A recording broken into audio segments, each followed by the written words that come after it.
on est tous les deux des élèves externes. Donc moi, c'est Pierre-Marie. Je suis élève externe et il y a encore peu, j'étais professeur d'histoire-géographie. Et bien sûr, j'ai passé l'épreuve de culture générale au concours. Je vais tâcher avec Paul de vous donner quelques précisions là-dessus. Voilà. Voilà, donc moi c'est Paul Badcab Lacoste. Alors moi je connais bien l'épreuve de culture générale parce que bah, j'ai fait une prépa littéraire. Ensuite j'ai fait l'ENS donc en histoire en parallèle de l'EN3S. Donc moi je suis vraiment intégré dans l'EN3S parce que je suis très proche des valeurs de la sécurité sociale à titre personnel. Et en parallèle de ça je fais une thèse en histoire du communisme et en histoire du sport sur la course de la paix, enfin voilà, qui est un sujet qui recoupe les questions, notamment en Europe médiane. Donc voilà, et c'est l'épreuve de culture générale. J'ai eu la chance de pouvoir donner des cols de culture générale en prépa, donc c'est une épreuve que je connaissais bien. Voilà, et que j'ai passé au concours.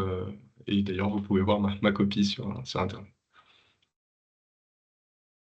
Donc, pour s'organiser, donc ça se présentera en deux temps. Donc, d'abord, Pierre-Marie va vous présenter l'essentiel pour réussir une copie de culture générale. On a essayé de structurer ça en fait en différents niveaux. Comment faire une copie qui atteint la moyenne, comment faire une copie qui atteint 12-13 et comment avoir 15 ou plus.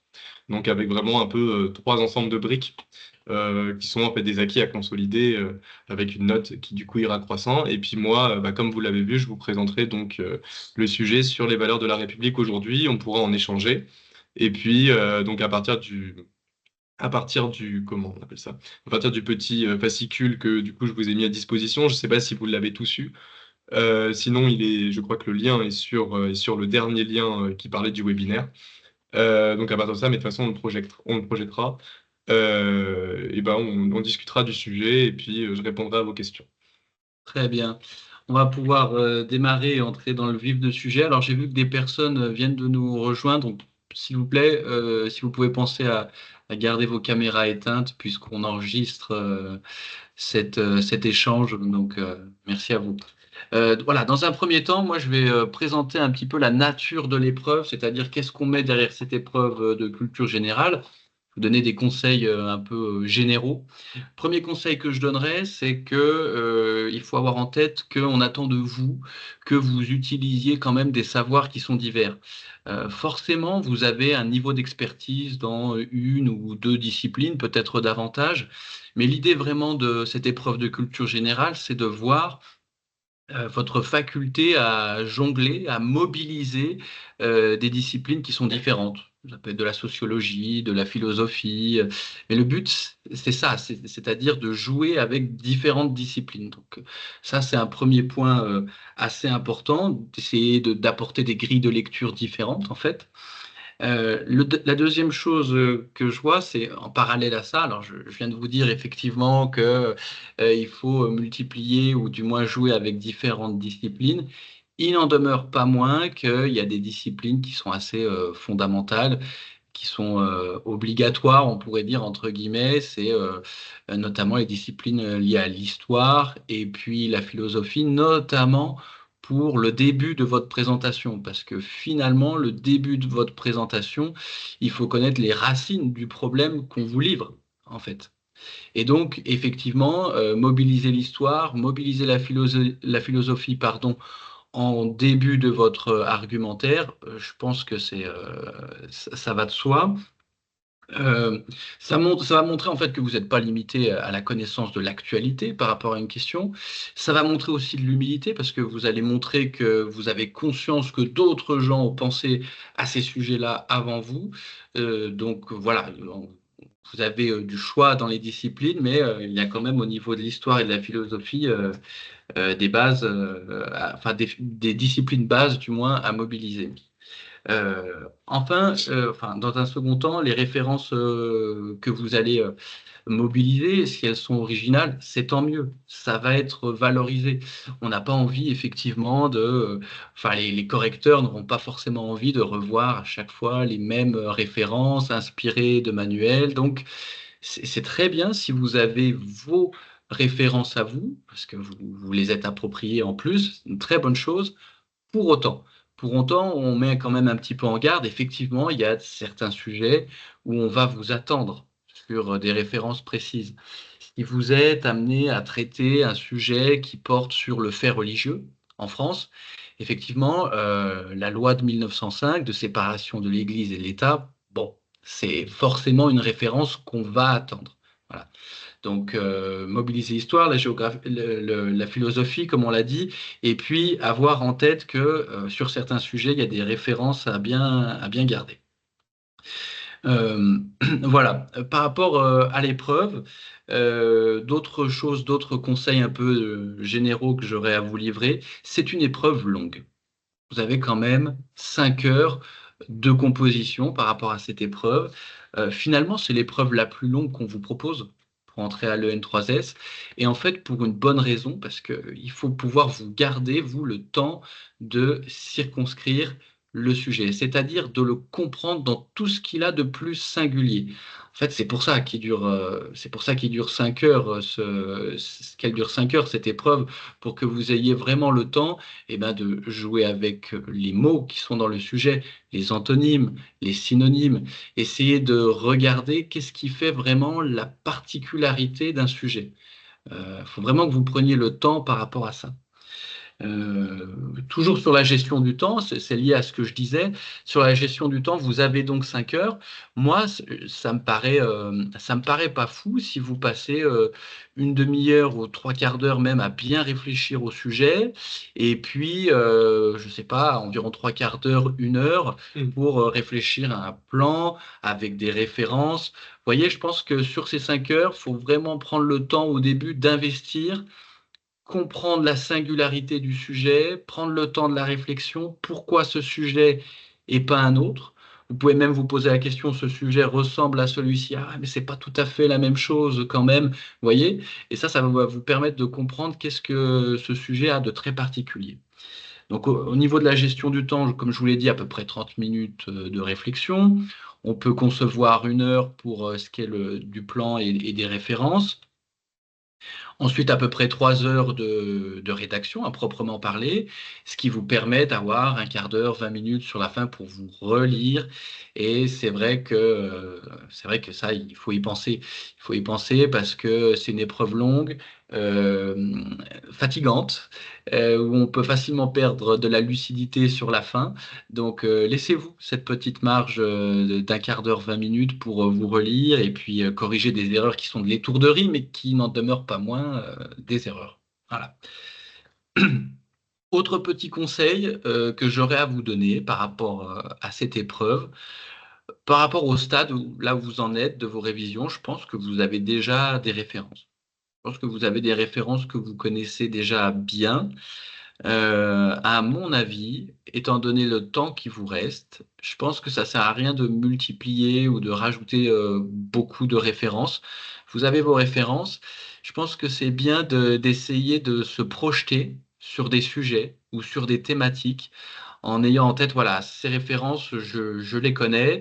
Et moi, un conseil que m'avaient donné certains de mes professeurs, c'est de dire, voilà, vous avez vos références, essayez de voir dans quelle thématique, dans quel ordre de sujet vous pourrez vous en servir. Vous allez avoir des sujets sur l'État, sur la place du citoyen, ça pourrait être ça aussi. Donc n'hésitez pas. On a juste une question. Non, effectivement, hein, Oui. l'épreuve de culture générale qui est très souvent donnée au concours. Effectivement, il n'y a pas de thématique sur l'épreuve. Alors après, justement, dans le deuxième webinaire, moi, je vais vous proposer l'ensemble des thématiques qui peuvent tomber, parce que même s'il n'y a pas il y a pas de thématique pour l'épreuve, ça interroge quand même toujours les rapports entre les individus, l'État et la société. Ce qui fait qu'en fait, vous n'aurez jamais... enfin, en tous les cas, à mon avis, à l'EN3S, je doute que un sujet comme une citation de Nietzsche, quand je danse, puisse tomber. Mais voilà.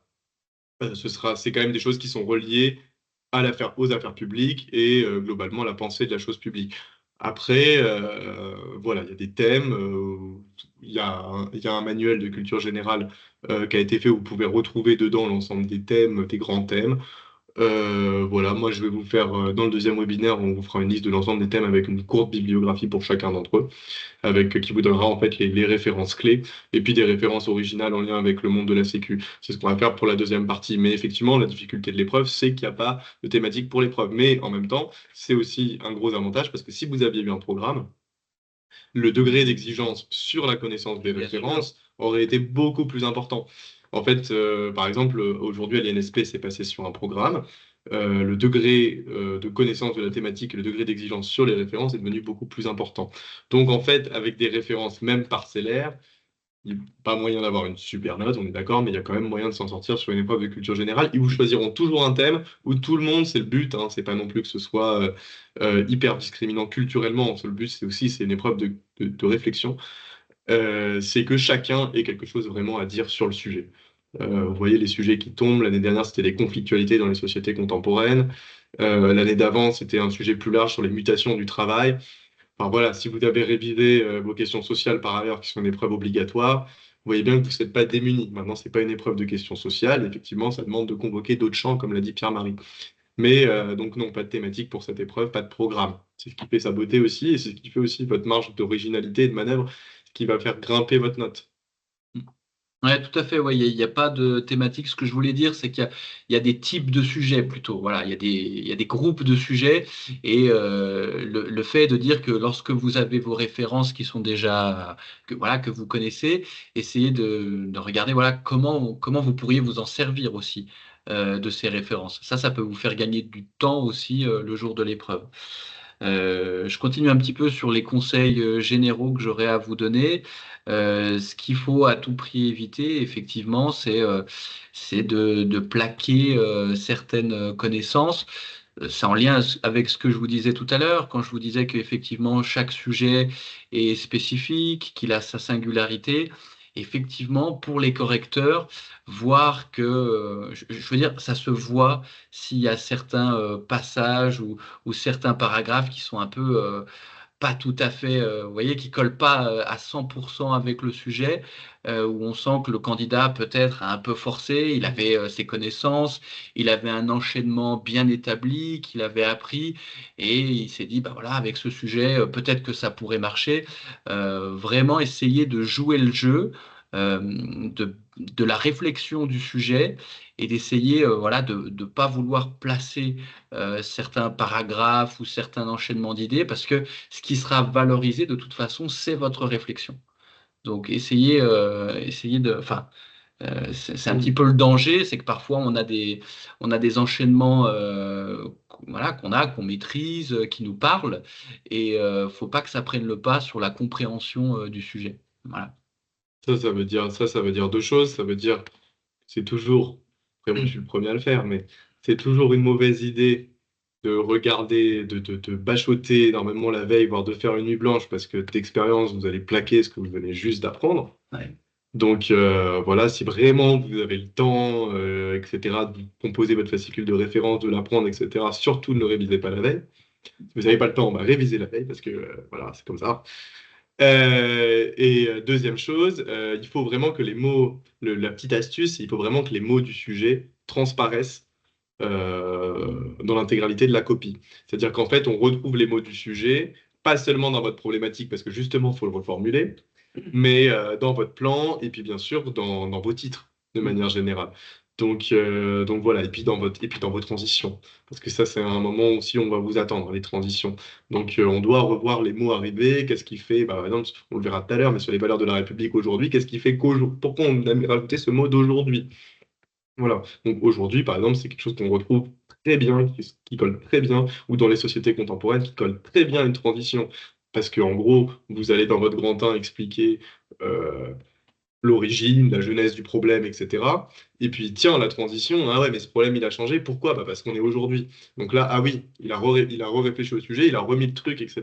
Donc voilà, c'est des petits trucs bêtes, hein, mais vraiment, dans une copie, ça fait la différence parce que le correcteur, il va avoir les yeux attirés par le fait que vous traitez le sujet, ou pas.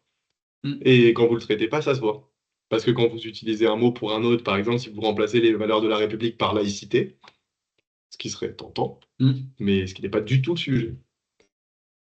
Je rebondis sur ce que dit Paul. C'est vrai de faire cet effort, de faire apparaître les mots aux différents stades de votre raisonnement. C'est aussi un garde-fou hein, pour vous. Ça va aussi vous Mm. permettre de garder le cap par rapport Mm. à là où vous voulez aller. Parce que c'est vrai que c'est une épreuve longue, comme on l'a dit, qui est assez physique. Donc, n'hésitez pas vraiment à remobiliser les mots avec lesquels vous êtes parti au début pour bien vérifier que finalement vous êtes toujours sur ce que vous vouliez dire. On a une question, je crois. Faut-il privilégier une problématique fermée ou ouverte? Type, dans quelle mesure? Et l'ensemble du grand 2 doit-il comprendre des préconisations Alors, ou seulement le 2B? c'est effectivement le grand 2B seulement. Alors, je vais répondre. La problématique fermée, non. Une fois que le niveau terminal passé, on n'est plus jamais sur une problématique fermée. Donc, c'est-à-dire une problématique qu'on répond par oui ou par non. Maintenant, la deuxième réponse n'est pas forcément bonne non plus, parce que commencer par dans quelle mesure, en réalité, dans quelle mesure, mais ça, on vous en parlera, c'est un mot de connexion qui est très faible, parce que dans quelle mesure, ça veut tout et rien dire. Dans quelle mesure il fait beau, dans quelle mesure ceci. Voilà. En réalité, il y a des petites choses, il y a des petites choses à connaître pour vraiment donner du relief à une problématique. Euh, par exemple, moi j'aime bien par quel procédé, par quel moyen. Parce que là, du coup, vous vous interrogez sur les moyens de résoudre le problème. Donc ça, c'est intéressant. Même pour votre plan, ça va vous aider. Vous pouvez commencer aussi par à quelles conditions. Là, c'est dans l'autre sens. Vous vous interrogez sur les conditions de possibilité de votre problème. Donc en fait, vous remontez en amont. Et vous verrez, essayez de le faire sur un certain nombre de sujets. Prenez simplement le sujet. Par exemple, dans quelle mesure les valeurs de la République sont-elles encore actuelles? On voit bien que c'est une problématique faible. Par contre, à quelles conditions les valeurs de la République peuvent-elles être encore actuelles aujourd'hui? Ah bah là, vous voyez que vous entrez dans un degré de réflexion qui est supérieur à dans quelle mesure. Et par quels moyens les valeurs de la République peuvent-elles être encore actuelles aujourd'hui? Vous voyez que vous interrogez un autre problème et puis vous donnez une possibilité d'ouvrir un plan, en fait. Donc voilà, il y a des petits mots comme ça qui fonctionnent. On va pas se le cacher. La dissertation, c'est aussi de la rhétorique. Il y a des petits mots comme ça qui fonctionnent. Mais effectivement, la problématique fermée, il faut absolument éviter. Et dans quelle mesure éviter dans la mesure du possible, même si parfois on n'a pas le choix. Mais voilà. Après, moi, j'ai tendance à dire que la problématique, ça, c'est pas forcément non plus une question. C'est-à-dire qu'en fait, ça peut être aussi un questionnement où à la fin, on aboutit à une forme à une forme d'interrogation qui fait tout. Alors, c'est plus dur à faire qu'une seule question, hein. Pour commencer, il vaut mieux rester sur un schéma d'une question hein, quand on commence l'épreuve. Mais en réalité, si vous introduisez un questionnement où il y a plusieurs questions, mais où à la fin, on arrive à avoir un raisonnement fluide et final qui amène un plan, en réalité, c'est ça une problématique. En fait, il ne faut pas se focaliser sur la question. Mais voilà. Mais effectivement, si vous vous focalisez sur la question, il y a deux, trois mots à connaître. Et c'est vrai que à quelles conditions, par quels moyens et par quel procédé, ça fonctionne bien. Ça fonctionne bien parce que finalement, ça vous donne déjà une direction. Vous voyez? Alors que en quelle mesure, comme l'a dit Paul, parfois on est un peu contraint, on peut parfois ne pas avoir l'inspiration, mais en quelle mesure, il donne pas forcément une direction, vous voyez, un sens dans lequel aller. La problématique, finalement, elle est d'abord là pour vous aider à construire une réflexion. Vous voyez? Voilà. Bon. Et les préconisations, je ne sais pas si on avait répondu, mais les préconisations, alors effectivement, à l'EN3S, il y a un peu moins la dimension préconisation que dans d'autres concours. Maintenant, c'est vrai que le grand 2B, et uniquement le grand 2B, va sur des pistes de recherche d'action publique, clairement. Après, on n'est pas sur de la recherche d'action non plus, donc on n'est pas sur des préconisations comme on peut le retrouver en économie, par exemple. Ouais, on n'est pas forcément sur quelque chose de toujours opérationnel, mais en tout cas, restreindre ça effectivement à votre tout dernier paragraphe. Voilà, terminer avec ça, puisque Voilà. finalement, pour schématiser un petit peu, dans la première partie, vous allez faire de l'histoire, comme on l'a dit, vous allez réfléchir aux racines du problème, ensuite à là où ça a amené, finalement, la situation Mm. actuelle. Ensuite, le grand 2, finalement, ça va être quoi? Ça va être comment expliquer cette situation actuelle? Qu'est-ce qui a fait défaut? Qu'est-ce qui a permis de faire avancer les choses? Et puis, la toute dernière le tout dernier développement, pardon, le tout dernier paragraphe, là, effectivement, vous pouvez venir sur des préconisations, sur des propositions. Tout à fait. On va continuer. Alors, On avait une question. effectivement, hein, au concours de l'INSP, c'est devenu une note opérationnelle. Donc, effectivement, pas faire de dissertation. Pour le concours de l'INSP, vous suivez la meilleure copie de l'INSP. Pour le concours de l'EN3S, vous suivez la meilleure copie de l'EN3S. Surtout, vous faites une dissertation. Pas de bullet point, Ah oui. pas de sous-parties apparentes, seulement les parties et les sous-parties. Surtout pas de. On reste ancienne version, comme la culture générale existait avant. Sur ce coup-là, Ouais, voilà. pas d'innovation Non, non, non, à ce niveau-là. non, non. Et d'ailleurs, y compris en note de synthèse, ne faites pas de bullet point, hein. C'est surprenant, mais effectivement, voilà, EN3S, zéro bullet point, quelle que soit l'épreuve. Hmm. Ah, peut-être une autre question. Bah, on continue, On continue. on Allez. traitera au fur et à mesure. Voilà, on vous a présenté un petit peu l'esprit de l'épreuve, la nature de l'épreuve, hein, ce qu'on attendait de vous. On pensait que c'était pas mal de vous montrer qu'est-ce que pouvait être une bonne Oui. copie. En essayant de vous proposer trois niveaux. Voilà, une copie qui serait notée autour des 10, voilà, comment garantir ses chances d'avoir la moyenne.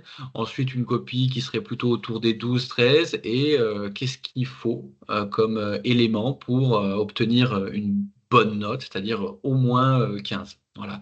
Donc, on va vous proposer comme ça trois groupes, trois niveaux d'exigence finalement par rapport à ces copies. Juste la dernière chose que je rajouterais, c'est surtout, au-delà des, parce que là on a parlé surtout des matières académiques, surtout n'hésitez pas, hein, si vous aimez la musique, la danse, le sport, Ah oui, oui, les oui. Lego, que sais-je, Ouais, ouais. n'hésitez pas à faire valoir vos centres d'intérêt dans votre copie. Bien sûr, faut pas en abuser, mais vous pouvez aussi lui donner une coloration par votre culture personnelle. Il n'y a pas, en culture générale, il n'y a pas de culture légitime et de culture illégitime. Il y a des références indépassables, on est d'accord, mais il n'y a pas de choses qui sont par nature illégitimes. C'est même plutôt valorisé. Moi, j'aurais tendance à mettre des points en plus quand je vois quelque chose genre une série, euh, quelque chose qui soit un peu de la pop culture, etc. Parce que c'est toujours intéressant de relier à des objets qui sont évidemment non pas académiques mais populaires, des éléments. Donc, c'est à ce titre-là que vous aurez toujours quelque chose à dire dans une dissertation de culture générale. Une émission de télé-réalité peut très très bien figurer pour une critique contemporaine de la consommation, par exemple. Il n'y a aucun souci, si c'est bien démontré, franchement, ça peut être très classe. Et si en plus vous êtes passionné de télé-réalité, je sais pas, je dis une bêtise, et que vous allez voir, parce que c'est votre centre d'intérêt, un certain nombre de sociologues qui ont travaillé là-dessus, et que vous êtes capable de donner sur vos centres d'intérêt des références académiques reliées, alors là, c'est parfait. Donc voilà, donc c'est-à-dire que la culture générale, ça peut sembler austère comme ça, mais c'est une matière où vous pouvez vous amuser. Et ça, c'est important. Il faut que dans vos révisions, vous vous dites, il y a des moments, ok, les grands auteurs, les machins, les trucs, ok, on fait ça. Mais il y a des moments où, genre, moi, j'aime bien ce sujet-là, j'aime bien faire ça dans la vie. Je vais regarder, tiens, si je peux pas retrouver ça, et tiens, peut-être que ça me servira à un ou deux exemples dans une copie. Faut pas Mm. en abuser, mais franchement, voilà. C'est ce qui va vous donner un peu de sucre dans vos révisions, hein, parce que sinon, ça peut être austère, hein. Enfin, moi, j'aurais pas été capable de réviser avec un gros manuel en apprenant des références que je maîtrise pas. Voilà. Mais ce qui va faire la force de votre dissertation, finalement, c'est le lien que vous arrivez à faire entre vos références, vos exemples, et puis l'idée que vous souhaitez défendre. Et là, comme l'a dit Paul, il n'y a pas vraiment de culture légitime, c'est-à-dire que si par rapport à une idée que vous défendez dans un paragraphe, on va y revenir dans un instant, à qu'est-ce qu'on met dans un paragraphe, si par rapport à l'idée force que vous avez sur un paragraphe, vous arrivez à mobiliser des exemples, des références qui font vraiment écho, qui démontrent vraiment votre idée, où vous pouvez donner en plus du contexte, des détails, bien sûr que ce sera valorisé. Et si c'est un peu original, si c'est un peu décalé, c'est d'autant mieux. C'est d'autant mieux. Donc voilà les trois niveaux d'exigence qu'on va vous présenter. Premier niveau d'exigence, voilà l'objectif d'avoir la moyenne. Et ben finalement, qu'est-ce qu'on a comme prérequis pour avoir la moyenne? C'est surtout une exigence au niveau de la forme. C'est surtout ça qu'on va attendre. Qu'est-ce que ça veut dire? Ça veut dire avoir son introduction bien rédigée, sa conclusion bien rédigée, ses parties facilement identifiables, avec des titres, d'accord? Avec des titres qui expriment déjà votre idée, hein. On va y revenir. Vous allez commencer ensuite le paragraphe par une idée, mais déjà dans votre titre, on doit pouvoir voir la direction que vous souhaitez prendre. Donc, une introduction, une conclusion bien rédigée, des titres et essayer, même si c'est pas toujours évident, mais essayer de garder quand même un certain sens des proportions entre vos parties. C'est une discussion, il faut que ça se réponde. Donc, même s'il ne faut pas que ce soit exactement les mêmes volumes, essayer de faire quelque chose d'assez proportionné. Et puis, petit conseil, dernier petit conseil vraiment sur la forme, c'est d'essayer d'éviter de faire les phrases trop longues. On l'a dit, une épreuve de 5 heures. Plus vous allez avancer, plus vous serez fatigué, moins vous allez faire attention à ce que vous pouvez écrire. Et comment se prémunir un petit peu de tout ça? Bah, essayez de faire des phrases plutôt courtes. Ça vous évitera de dire des choses ou d'écrire des choses que vous auriez pas voulu forcément écrire, ou en tout cas pas de cette manière. Voilà. Donc voilà pour ce qui est d'un premier niveau d'exigence, c'est vraiment une exigence liée à la forme, dans un premier temps. Deuxième temps, eh bien, on va se concentrer un peu plus sur le paragraphe, avoir un paragraphe complet.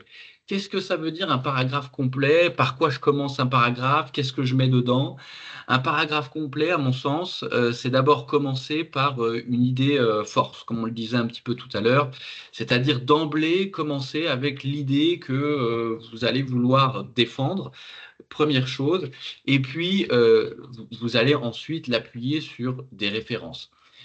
Une référence ou plusieurs références, une ou deux, mais au moins des références dans un premier temps que vous maîtrisez très bien. Et qu'est-ce que ça veut dire une référence qu'on maîtrise? C'est une référence où on est capable d'expliquer un minimum. Si on mobilise un auteur, être capable de dire, de donner quelques éléments biographiques, peut-être de donner le courant de pensée, vous voyez, ce genre de choses. Essayer de donner un peu, de communiquer au correcteur que vous n'avez pas simplement bachoté cet auteur, mais que vous voulez approprier, que vous êtes capable de le resituer dans l'histoire, dans le champ de la pensée de cet auteur. Vous voyez, c'est important d'avoir du relief en fait dans vos références et montrer que, encore une fois, que c'est pas du copier-coller. Donc une référence bien assimilée, c'est important. D'où ce qu'on disait tout à l'heure, de pas forcément multiplier à foison les références, mais s'il y a des auteurs classiques ou pas d'ailleurs que vous chérissez particulièrement, se dire ces auteurs, ouais, je les connais et montrer vraiment que vous les connaissez. D'accord? Euh, dans un second temps, alors une fois que vous avez bien défini votre idée avec votre référence, là encore, définir, mobiliser des exemples et mobiliser des exemples que vous connaissez bien avec des détails. Vous voyez, l'idée, c'est vraiment ça, c'est vraiment d'essayer de montrer que c'est pas des choses que vous avez assimilées très vite, très maladroitement, mais au contraire que c'est des choses que vous connaissez depuis un certain temps, qui vous intéressent. Voilà, que c'est des choses qui vous intéressent et donc que vous êtes capable d'en parler eh bien, un peu plus qu'en deux ou trois lignes. Vous voyez, que ce soit pour la référence ou pour l'exemple, c'est super important. Euh, voilà.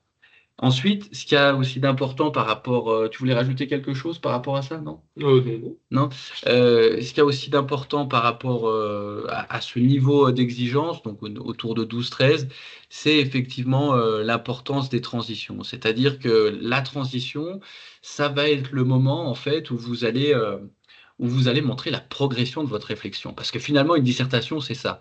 C'est une réflexion qui progresse dans le temps.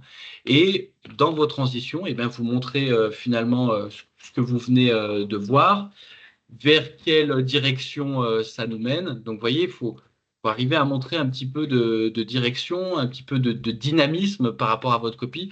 Et ça, les transitions, elles servent à ça. Ne pas mettre de transition, disons que ça apporte le risque que votre dissertation soit un peu trop descriptive, finalement, et qu'il n'y ait pas forcément de discussion, qu'on ait du mal à voir, vous voyez, la discussion, la réflexion derrière vos idées.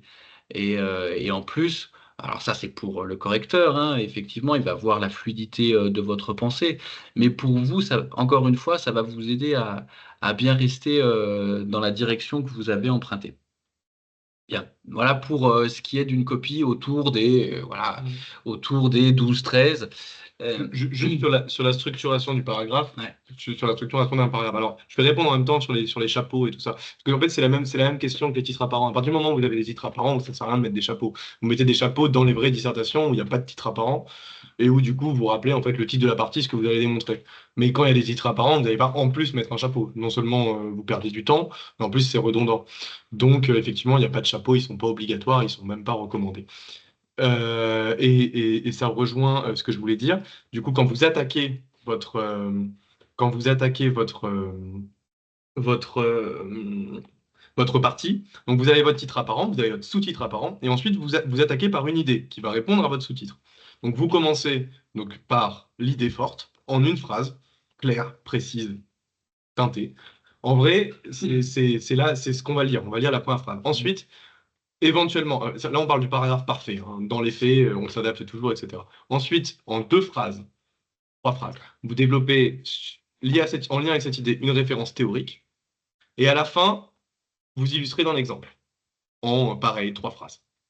Donc à la fin, vous avez un paragraphe au sein de votre sous-partie qui doit faire en gros, quand elle est bien construite, deux ou trois paragraphes comme ça, qui fait en gros 7-8 lignes, enfin 7-8 phrases, où vous avez effectivement l'idée forte, la théorie qui se cache derrière, et l'exemple. Évidemment, on ne peut pas faire ça tout le temps, mais l'idéal, c'est quand même de se rapprocher de ça au maximum. Voilà. Et si vous faites ça un peu en mode robot, en ayant bien réfléchi au sujet avant, vous allez voir, vous êtes paré. C'est une épreuve qui, du coup, deviendra simple sur le point de vue méthodologique. Voilà. Ouais, très bien. Oui. Ensuite, voilà pour ce qui était du niveau d'exigence, voilà, d'une note à peu près basée sur 12 ou 13. Si on élève un peu le niveau d'exigence, alors il faut garder tout ça, bien évidemment, et qu'est-ce qu'on peut rajouter à tout ça? En fait, ça rejoint un peu ce que je disais au tout début, quand je parlais du fait de vraiment prendre le temps de circonscrire le sujet. C'est voilà, prendre ce temps vraiment de réflexion et c'est-à-dire un temps où finalement vous allez faire des choix. C'est-à-dire un temps où peut-être que vous avez énormément d'idées, que vous voyez que le sujet pourrait être traité de différentes manières, à différentes échelles. Il faut quand même vous dire deux choses. Vous dire deux choses. La première, c'est qu'il faut garder une certaine cohérence de l'ensemble. Donc peut-être que malheureusement, toutes les échelles ne seront pas à mobiliser. Donc la cohérence et puis le temps. D'accord? Il faut aussi faire quelque chose en termes d'ambition que vous dites oui, ok, en 3 heures et demie de rédaction, ouais, je peux le faire. D'accord? Donc c'est vraiment cette idée de prendre la réflexion du début et puis d'être courageux en fait au moment où vous avez terminé votre réflexion par rapport au sujet, de vous dire non, là il faut que je fasse un choix et cette porte-là, tant pis, je la ferme parce que je n'aurai pas le temps en fait de traiter ça, j'aurai pas le temps et puis j'arriverai pas à construire vraiment une réflexion cohérente. Donc, je préfère me débarrasser de cette partie de la réflexion. Si vous avez suffisamment de matière, c'est aussi bien en fait de se concentrer sur quelque chose. Ok. Globalement, au vu de l'épreuve, moi je dirais ne dépassez pas 10 pages, hein, ça sert à rien. Voilà, en deux copies doubles, on peut en dire l'essentiel et surtout le dire bien.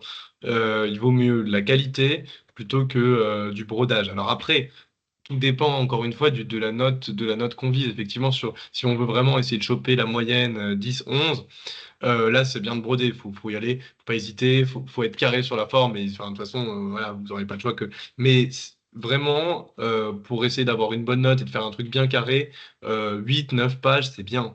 Ça, c'est pas la peine de Ouais, faire plus. c'est déjà très bien. Il vaut mieux bien réfléchir au sujet avant, le circonscrire, etc. Éliminer ses références pour ne choisir que les plus pertinentes, que de noyer en fait vos idées. Voilà. Alors que vous pouvez faire, enfin, si vous pouvez faire que trois paragraphes, comme je l'ai dit, idées fortes, idées théoriques et exemples.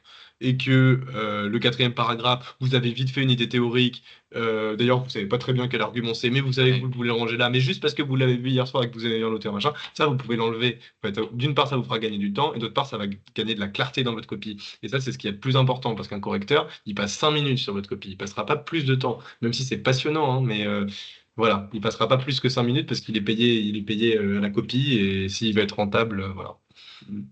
Ah ouais, faut pas que vous, en fait, faut pas que vous partiez dans tous les sens. Et vous voyez, petit retour d'expérience l'an dernier, le sujet, donc c'était la conflictualité dans la société contemporaine. J'ai eu une note à titre personnel passable, mais pas exceptionnelle. Et je pense que l'une des raisons, c'est que en fait, ce sujet m'a beaucoup intéressé. J'ai voulu le traiter à différentes échelles, peut-être à Mhm. l'international, jusqu'au familial, à l'intrafamilial. Et finalement, vous voyez, tout ça, j'arrivais pas à le faire tenir dans un ensemble cohérent. Mhm. Et du coup, en plus, ça a été très difficile pour moi pendant l'épreuve. C'est pas une épreuve que j'ai forcément bien vécue en plus, alors que c'est une épreuve, enfin, c'est une discipline que j'apprécie énormément. Mais le jour J, c'était difficile pour moi parce que j'ai voulu faire tenir ensemble des choses qui avaient du mal à tenir ensemble et forcément, ça s'est ressenti. Oui, effectivement, hein, 3 idées par sous-partie, c'est bien. Oui, oui, c'est bien. Ouais. C'est un bon équilibre à avoir. Voilà, alors si c'est deux, hein, puis si c'est quatre. Mais c'est une bonne idée. De toute façon, tout ce qui est ternaire, généralement, marche bien. Ouais, ouais, Voilà. ouais, trois idées par Mm. sous-partie, ouais, c'est pas mal. Avec peut-être Voilà. une idée plus Mm. développée que les autres, mais trois idées, ouais, c'est pas Voilà. mal. Donc voilà, l'important, c'est ce qu'on disait tout à l'heure, l'important de bien délimiter le Mm. sujet et d'accepter de ne pas tout Mm. traiter. Voilà, Voilà. ça vous servira. Voilà, moi, quand j'ai vu le sujet sur la conflictualité, Mm. déjà, j'avoue que j'ai pas très bien compris pourquoi il était au singulier et pas au pluriel. Donc déjà, c'est en soi une problématique. Euh, mais en plus, moi, j'ai dit directement, ok, c'est le sujet, tout est conflit en soi, hein. Donc très rapidement, je me suis dit, non, non, ça, il faut faire attention, c'est les conflictualités en rapport avec les pouvoirs publics. Donc en fait, ça m'a permis d'évacuer, alors que c'est des sujets qui sont passionnants, hein, mais quand tu parlais de violence Ouais, intrafamiliale, ouais, de toutes ces questions enfin, de violence de manière générale dans la société, ça m'a permis globalement d'évacuer tout ça et en fait d'avoir quelque chose, une ossature qui était cohérente. Voilà. non, voilà. Donc vraiment, ouais, l'idée importante, c'est de pouvoir délimiter le sujet. Ensuite, une très bonne copie, qu'est-ce que c'est? C'est aussi une copie où on voit que finalement, votre développement, votre raisonnement, il progresse et où vous rebondissez sur les termes. Par exemple, si vous avez déjà dans le grand 1, dans la toute première partie, si vous avez développé des idées, effectivement, si dans la suite de votre développement, bien sûr que vous allez venir avec d'autres idées, bien sûr que vous allez enrichir votre développement, mais si vous arrivez à faire le lien aussi avec ce que vous avez, avec les auteurs que vous avez mobilisés auparavant, vous voyez, si vous arrivez à rebondir en fait sur ce que vous avez posé euh, en amont, bah, forcément, ça va donner de la force, ça va donner de la conviction à votre développement. Donc, c'est l'idée vraiment de montrer de la progression, de rebondir par rapport à ce que vous avez pu définir plus haut. Voilà, terminé. C'est bon? Ouais. Ok, donc on va passer du coup, pour que ce soit plus illustré, on s'est dit que dès la première séance, on allait traiter un sujet. Donc on va passer donc le sujet, donc je pense que vous l'avez vu, c'est les valeurs de la République aujourd'hui. Alors peut-être pour commencer, est-ce qu'il y en a qui y ont réfléchi, qui y ont pensé, qui ont des pistes à soumettre Ou des ou plans. des plans Ouais. ou simplement des réflexions, hein. Ça peut être quelque chose de très, enfin, un peu abouti, hein, Oui, ou une voilà. idée. Voilà. La copie, bah, elle s'intitule pas, bah, c'est juste dans les recueils culture générale. Et puis il faut regarder bah, meilleure copie et puis copie à 12 parce que ça donne Mhm. aussi des pistes de ce que c'est une copie à 12. Mais voilà, elle s'intitule pas, mais elle est dans le truc qui a été envoyé, dans le lien qui a été envoyé. Voilà. Alors, est-ce que quelqu'un veut se lancer? Sinon, je me lance tout seul, hein, c'est pas grave. Mais et voilà, est-ce que quelqu'un veut se lancer? Alors, vous pouvez ouvrir votre micro, hein, Ouais, si il y quelqu'un a- a réfléchi au sujet, n'hésitez voilà. pas, hein. Ou même comme ça, hein, c'est-à-dire si Ouais, vous avez le sujet qui bien tombait sûr. comme ça, comment est-ce que vous l'auriez traité? Parce que c'est penser ensemble, c'est toujours le meilleur moyen d'apprendre.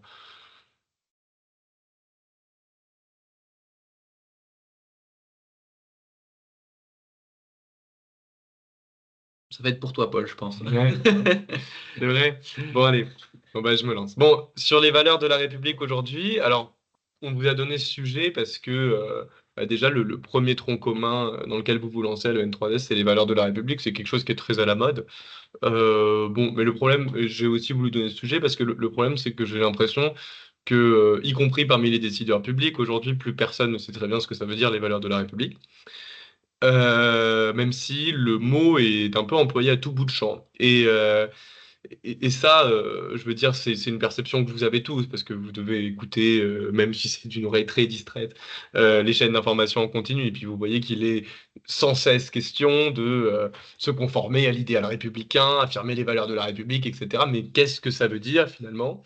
Donc revenir à l'histoire, le but c'était de revenir à l'histoire, revenir à la philosophie, on parlera de la fraternité, effectivement.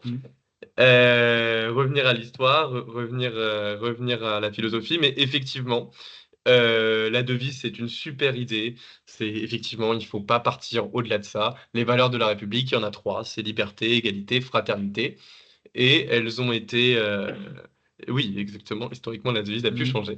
Et elles ont été... c'est l'héritage de la Seconde République, puisque la devise liberté, égalité, fraternité correspond à l'article 4 de la Constitution de la Seconde République. Donc c'est à ce moment-là, 1848. Voilà. Et c'est pas d'autre chose. Ce n'est pas la laïcité, ce n'est pas, je sais pas, on peut entendre parfois même des choses, l'écologie, ce n'est pas l'unité de la République, ça ne sont pas des valeurs, ce sont des principes. Donc il y a une différence entre valeur et principe. Valeur, ça a un caractère absolu. Principe, c'est ce qui permet ce sont des modalités qui permettent en fait à ces valeurs de devenir possibles. Vous voyez bien que la laïcité, c'est de garantir dans l'espace public un cadre neutre où chacun peut exprimer sa liberté de conscience et sa liberté de religion, et donc que ça permet de mettre en œuvre la valeur de liberté. Voilà. On va en revenir sur la fraternité parce que je suis pas sûr justement que ce soit le parent pauvre du triptyque. Et justement, ce qui est intéressant avec ce mot de fraternité, c'est que bah, vous passez le concours de la sécurité sociale. Donc c'est peut-être celui qui est avec, c'est peut-être un de ceux qui est peut-être les plus porteurs de sens. Donc voilà, donc la première question qu'il faut se poser sur les valeurs de la République, c'est comment les circonscrire et quelles sont-elles? Donc on y a répondu, liberté, égalité, fraternité. Donc ça, il faut que ce soit apparent dès votre introduction. Vous avez tranché cette question, c'est-à-dire que votre problématique, elle sera pas quelles sont les valeurs de la République aujourd'hui, ce qui serait une problématique descriptive, et donc ce qui ne serait pas un problème. Ce sera dès l'introduction, la définition du terme du sujet, vous parlerez de liberté, égalité, fraternité. Alors après, vous pouvez définir ce que c'est la liberté, ce que c'est l'égalité, ce que c'est la fraternité. Doucement, parce que c'est pas le sujet non plus, hein. C'est-à-dire que le but, c'est pas de définir l'ensemble des valeurs, mais voilà, bon, de toute façon, on voit à peu près. Donc, je vous ai fait le lien avec l'actualité. Et du coup, le paradoxe, c'est pourquoi est-ce qu'on affirme tant les valeurs de la République, alors même que, dans le même temps, il y a, sur la question des valeurs, c'est-à-dire que quand on demande aux Français de les définir, il y a de plus en plus un grand flou qui s'opère. Donc, c'est-à-dire qu'en fait, on a un peu l'idée d'une défiance par rapport à ces valeurs de la République, l'idée d'une affirmation presque identitaire, mais qui en fait ne renvoie pas à ce que renvoient véritablement les valeurs, et puis le sens républicain général qu'il s'agit de retrouver. En fait, on est un peu entre tout ça. Voilà. Donc, je vous ai mis des termes proches à définir. Donc, on en a parlé, valeurs par opposition à principe, démocratie et monarchie par opposition à la République. Attention, tout ça n'est pas synonyme. Donc, effectivement, une monarchie, ça s'oppose à une république. Ça, c'est clair, puisque la République, c'est toujours un moment de la mort du roi, toujours. Que ce soit à Rome ou que ce soit en France. Par contre, démocratie et république, ça c'est beaucoup moins intuitif, sont opposés. C'est-à-dire que vous avez un texte très célèbre de Sieyès qui s'appelle Qu'est-ce que le tiers-État en 1789, et les révolutionnaires de 1789, ça c'est important pour comprendre les valeurs de la République, étaient contre l'idée de démocratie. Parce que la démocratie, à l'époque, ça renvoyait à la conception rousseauiste. C'est-à-dire, ça renvoyait à la démocratie directe, l'idée que chacun était une part d'intérêt général qui ne pouvait pas véritablement céder et que chacun devait prendre part à la décision commune. Or, ce qu'a inventé la Révolution française, enfin ce qu'elle a inventé avec la Révolution américaine d'ailleurs, c'est l'idée que la volonté générale, elle est incarnée par la loi qui est votée par l'intermédiaire de représentants. Et l'idée de représentation s'opposait à ce moment-là à l'idée de démocratie. Voilà. Donc ça, c'est des choses que, en introduction, ou en tous les cas sur le brouillon, il faut avoir en tête pour ensuite pouvoir définir son problème et ses termes du sujet. Euh, Important aussi, pourquoi est-ce qu'on parle de valeurs de la République et non pas de valeurs de la République française? Alors ça, c'est quelque chose d'important à savoir et à connaître, à mon avis, c'est que l'idée de République est une idée universelle. Et là, ça nous rejoint sur l'idée de fraternité. Pourquoi est-ce qu'on parle de fraternité? La fraternité, à l'origine, c'était la fraternité en armes, c'est-à-dire que c'était la capacité qu'avait le peuple composé donc en armée révolutionnaire nationale à porter les idéaux par-delà les frontières directement du royaume de ce qu'était le royaume de France et à pouvoir aider les peuples à se libérer et à acquérir entre citoyens l'égalité. Donc la fraternité, c'était vraiment l'idée qu'il y avait une possible extension révolutionnaire par-delà la simple action de la Convention sur le territoire français, et que finalement ces valeurs devaient pouvoir, au moins à toute l'Europe, pouvoir être répandues. Donc en fait, et on voit bien qu'aujourd'hui, avec notamment la jurisprudence que Anthony vous a montré, la jurisprudence Héroux, on a que le sens de fraternité a beaucoup changé et a pris beaucoup de connotations différentes, ce qui va en plus nous permettre de bien penser le sujet, parce que bien sûr, les valeurs de la République, et ça c'est important à comprendre, ce sont des valeurs qui sont en fait extrêmement plastiques. Liberté, égalité, fraternité, ce sont à la fois des absolus, mais ce sont des absolus dont le sens a changé au cours du temps. Et ce caractère plastique permet en quelque sorte à la République d'être dans une constante adaptation. Et ça, c'est important. Donc, effectivement, on parle de valeurs de la République, non pas de valeurs de la République française. Et ça, c'est important à comprendre parce que on voit bien le paradoxe qu'a eu de manière générale la France dans son histoire entre la volonté de se former comme État, ce qui est hérité du Moyen Âge, et la volonté de porter ses idées par-delà les frontières, ce qui a donné des choses graves, hein, comme le colonialisme, par exemple à la française, qui était l'idée de répandre les Lumières par-delà les peuples non civilisés ou les peuples inférieurs. Et c'était des républicains de gauche hein, à l'époque, hein, parce que c'était de la colonialisme, a été porté tout le 19e siècle, surtout par la gauche. Voilà. Ensuite, vous avez les différents, donc ça c'est dans la chronologie générale, c'est pour ça qu'on voulait faire aussi ce sujet avec vous. Euh, dans la chronologie générale, parce qu'il faut quand même avoir une chronologie globale, pas besoin d'être précise, mais sur l'histoire de France. D'un côté, donc, vous avez la République de 89, qu'on dit République bourgeoise, fondée sur les droits de l'homme et le droit de propriété. Vous avez la République sociale de 1793, fondée sur l'égale dignité des êtres humains. Vous avez la République en danger, qui est la République de la terreur. Comment est-ce que la République peut se défendre lorsqu'elle est en danger? C'est une question qui a traversé les valeurs de la République. Comment est-ce qu'on maintient la liberté, l'égalité, la fraternité quand la République est en danger, de l'intérieur et de l'extérieur? C'est une question qui n'est pas facile. Vous avez ensuite le directoire, c'est-à-dire est-ce que euh, la République demande obligatoirement à ce qu'il y ait une Assemblée nationale ou est-ce que finalement son sens peut être incarné par un nombre réduit d'hommes, ce qui rejoint la question du pouvoir exécutif qu'on verra ensuite. Vous avez la Seconde République qui fonde nos symboles, qui est très importante à connaître, 1848, avec liberté, égalité, fraternité. Vous avez des républiques, la République des Ducs, vous avez le gouvernement de concentration républicaine par balle décrochée. Donc vous voyez, vous avez eu énormément de républiques. Malgré tout ça, vous avez toujours trois valeurs qui les ont traversées, liberté, égalité, fraternité. La difficulté, c'est que les gens n'y ont pas mis les mêmes choses derrière. Et bien sûr, ça a créé pratiquement la totalité de notre histoire politique. Donc voilà. L'idée que je voulais voir aussi avec vous dans les termes proches à définir, c'est l'idée d'état de droit. Alors, qui est une idée très moderne, qui est une idée post-45, mais qui quand même peut se retrouver dans l'idée même de république. C'est-à-dire que je pense que si on devait définir de manière, donc république, ça vient du latin res publica, la chose publique, je pense que si on devait définir de manière générale le terme de république, il faut quand même dire que c'est un régime qui se rattache avant tout au droit. Ça suffit pas, hein, parce que la monarchie britannique se rattache aussi avant tout au droit. Mais c'est toujours un système qui a eu le souci du droit et des formes. Et je pense que c'est important. Et depuis 45, bien sûr, le respect de l'état de droit, c'est-à-dire la capacité qu'a le citoyen, l'administré, hein, devenu citoyen, acteur, etc., à pouvoir porter devant le juge des fautes que commet l'administration, lorsqu'elle méconnaît notamment des règles de procédure, ça peut être aujourd'hui une définition de ce que c'est une véritable république qui fonctionne, c'est-à-dire une implication du citoyen vers une liberté, une égalité, une fraternité de tous. Voilà, et c'est quelque chose qui est très poussé par le droit de l'Union européenne. Vous avez le légiscentrisme, qui est une idée proche aussi de République, qui est très française, c'est-à-dire l'idée que la loi incarne la volonté générale. Ça, vous l'avez dans tous les auteurs français, Montesquieu et Rousseau en tête. Ça, c'est super important à comprendre. En France, la loi, plus qu'ailleurs, incarne la volonté générale et un pouvoir universel et absolu. Voilà. Et puis vous avez l'idée d'identité, parce que valeur de la République, aujourd'hui, je vous l'ai un peu dit, et j'ai vu une enquête dans le CEVIPOF, mais j'ai jamais réussi à la retrouver, euh, que 35% des électeurs, LR, je crois, associent les valeurs de la République à une identité fondamentale de la France. Donc c'est-à-dire que c'est une idée qui devient nouvelle, qui a longtemps pas été le cas, parce qu'avant, l'identité française ne passait surtout pas, surtout à droite, par les valeurs de la République. Mais aujourd'hui, étant donné que la République est peut-être, on le verra dans le plan, hein, mais est peut-être, étant donné que les valeurs de la République sont peut-être mises en cause, ou en tous les cas doivent se penser selon des paradigmes différents à l'heure où effectivement il y a une européanisation croissance, on a tous les phénomènes de mondialisation, on a les phénomènes de numérique, on a des conflictualités nouvelles qui émergent, etc. À cette heure-là, comme souvent quand un principe est attaqué, très souvent il se recroqueville sur lui-même autour d'une identité.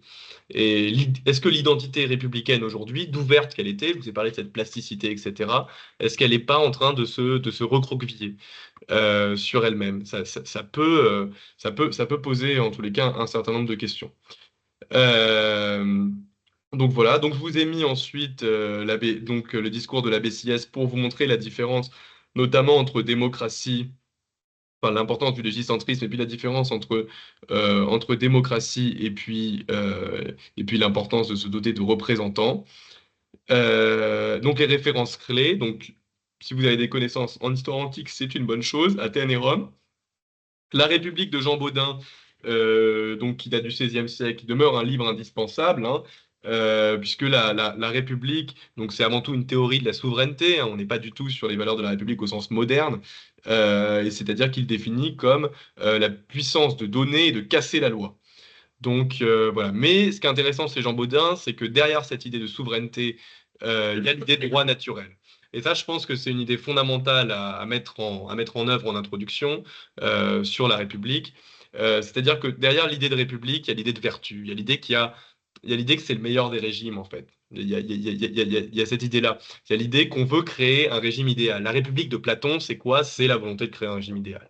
C'est un dialogue pendant c'est quand même un bon pavé, la République de Platon, où en gros c'est une recherche de quelle va être la forme idéale de la cité. Et la République, c'est une forme idéale. Donc vous avez l'idée de vertu. Donc ça, c'est des sujets que vous pouvez poser dès l'introduction. Le contrat social de Jean-Jacques Rousseau, bien sûr. Ça, c'est vraiment, je dirais, une référence clé, quel que soit le sujet, hein. Bon. La naissance des États-Unis d'Amérique, avoir des notions sur ça, c'est quand même sur un sujet comme ça peut aider. Et puis ensuite, je vous ai mis donc le 22 septembre 92, donc ça c'est à retenir, proclamation de la Première République française. Et ce qui est intéressant à retenir surtout, c'est de savoir ce qui s'est passé le 21 septembre 1792, bataille de Valmy. Donc bataille de Valmy, victoire de la France sur les Autrichiens, et c'est là que vous voyez le principe de fraternité. C'est au moment où la France comprend son ambition révolutionnaire dans une forme d'identité européenne qui va s'étendre à toute l'Europe, que finalement la proclamation de la République est proclamée avec des valeurs universelles qui ont pour but la libération de l'ensemble des peuples. C'est ça qui est derrière. Donc voilà. Le rétablissement de la légalité républicaine, j'ai vu qu'il y en avait qui avaient parlé de la devise de Vichy. Ça, c'est important à connaître aussi. Du 9 août 1944 par le général de Gaulle et par le gouvernement provisoire de la République française. Qu'est-ce qu'on a fait? Qu'est-ce que ça veut dire, le rétablissement de la légalité républicaine? Qu'est-ce que ça veut dire concrètement? Ça veut dire concrètement l'état de droit, le respect des procédures, la fin d'une législation qui créait des catégories entre citoyens, donc qui mettait fin au principe d'égalité au sens strict. Voilà.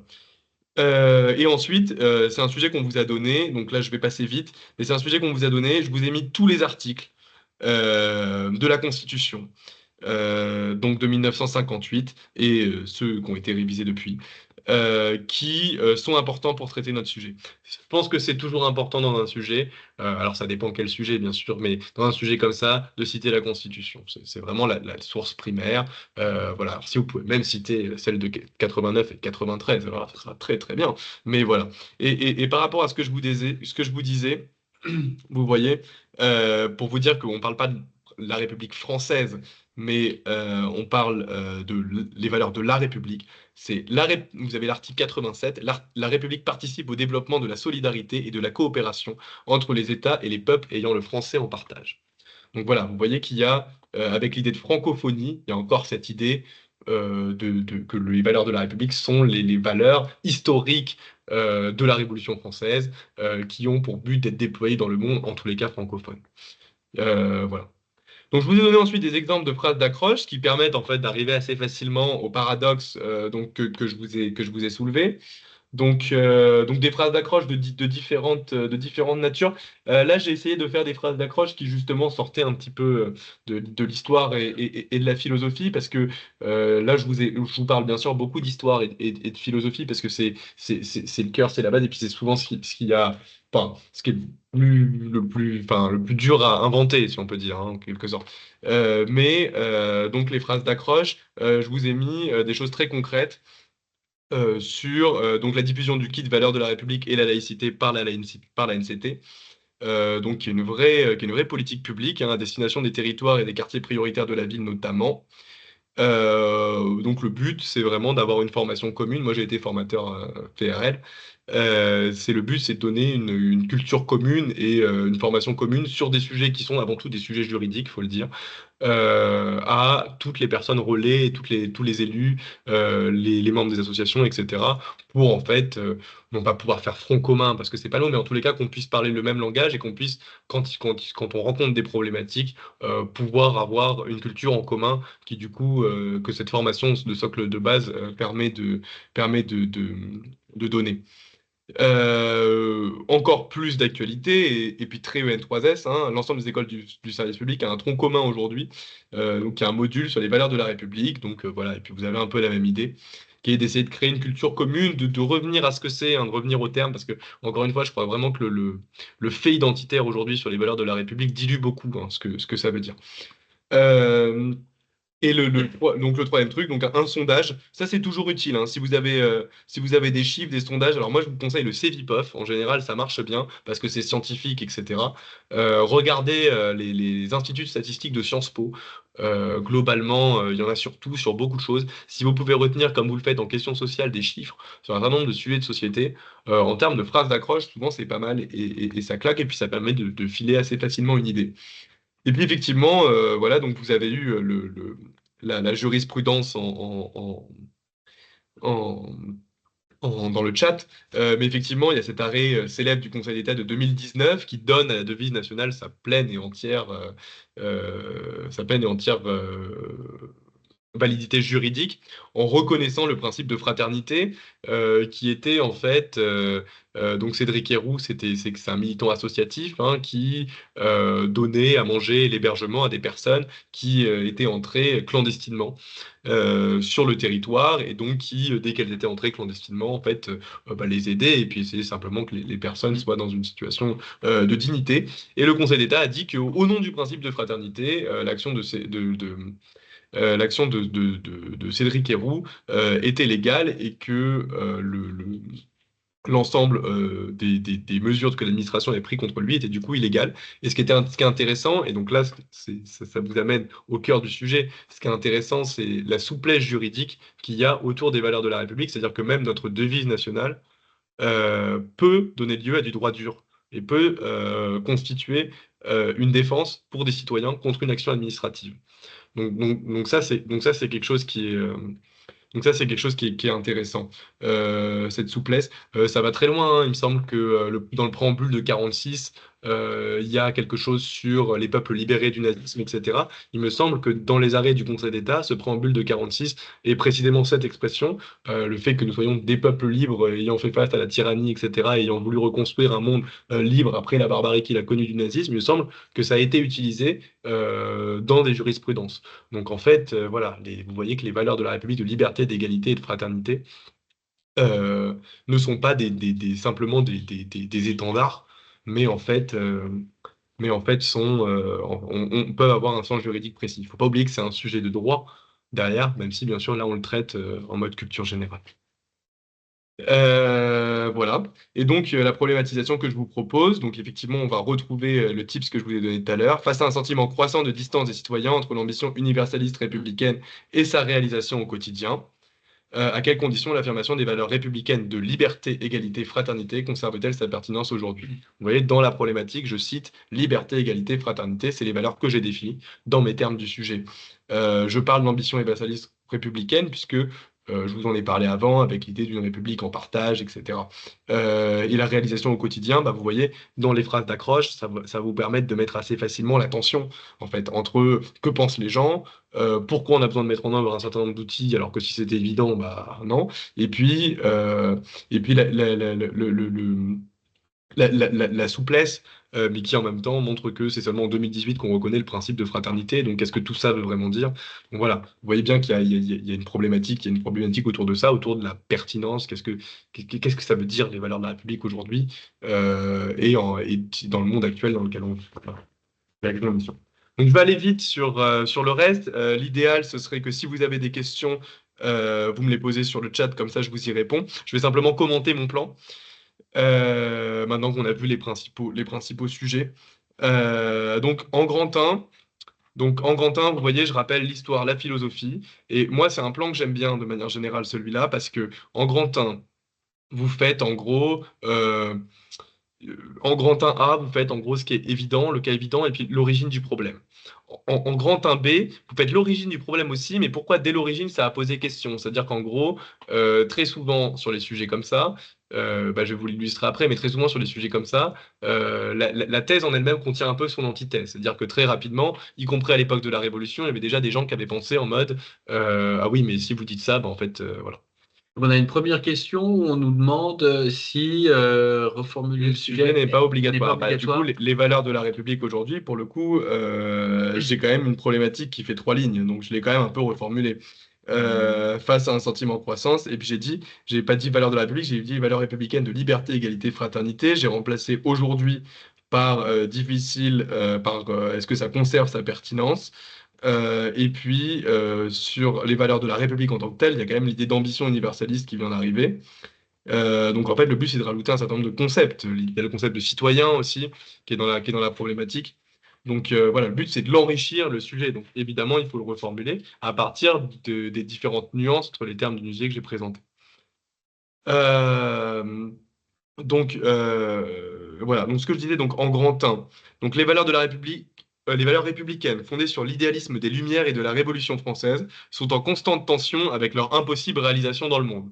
Donc là, vous voyez, vous avez un grand 1 assez classique avec un grand 1, en gros l'idéal, un grand 1B, les problématiques liées bah, forcément des valeurs, ce sont des absolus, ce sont des idéaux, donc ils vont forcément se heurter au réel.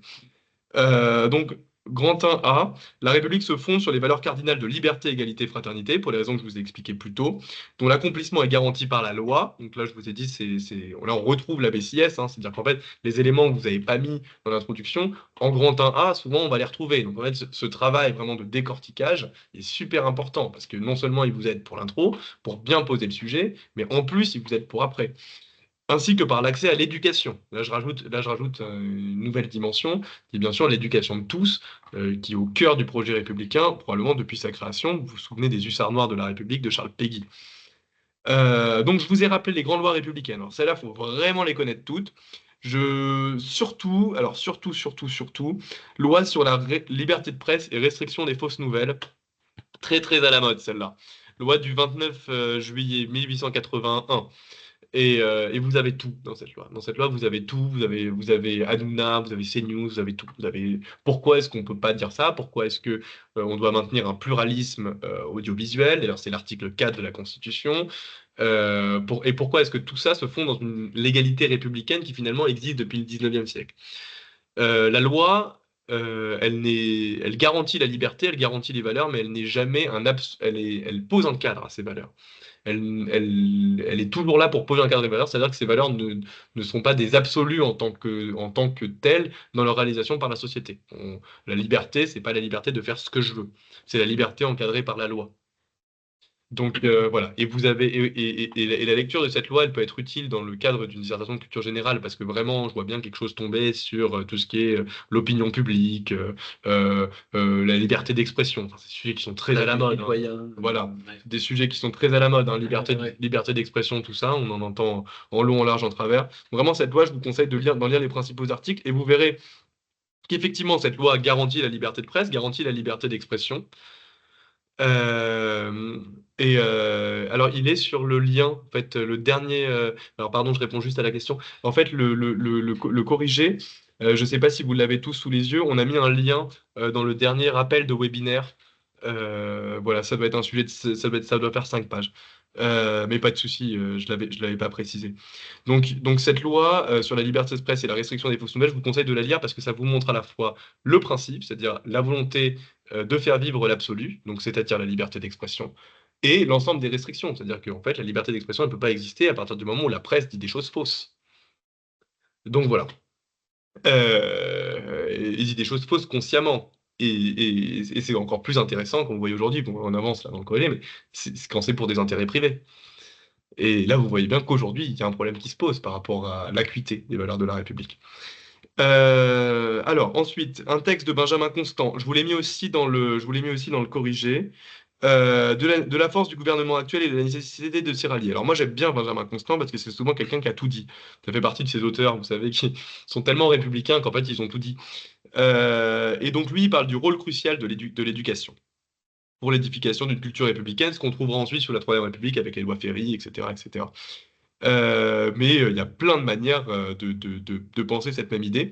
L'idée forte, quand même, qu'il faut savoir, c'est qu'au moment de la Révolution, la peur qu'avaient les gens, qu'avaient les républicains, les représentants, et c'est pour ça que Sieyès était contre la démocratie, c'était que bah, si on organisait des élections tout de suite, ce serait le retour du roi.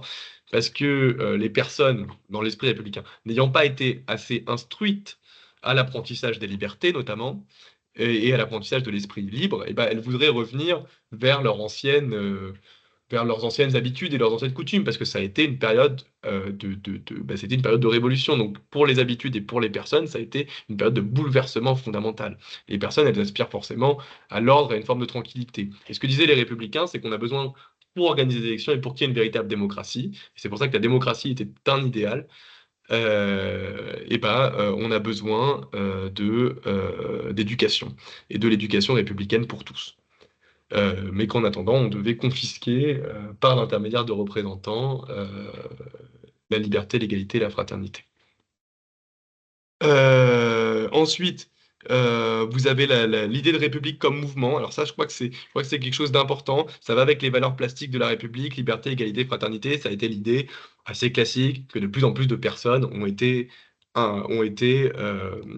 des citoyens de plein droit, en fait, ont été intégrés. Donc vous avez toute la question, bien sûr, des femmes, des étrangers, décolonisés, des domestiques, hein, les personnes en situation de domestique n'ont eu le droit de vote que sous Valéry Giscard d'Estaing. Un peu de gens le savent, mais voilà, puisque selon le vieil adage où le pauvre n'avait pas le droit de voter, puisqu'avant il y avait le sens, hein, donc il y a aussi toute la question de la pauvreté qui est en lien avec ça.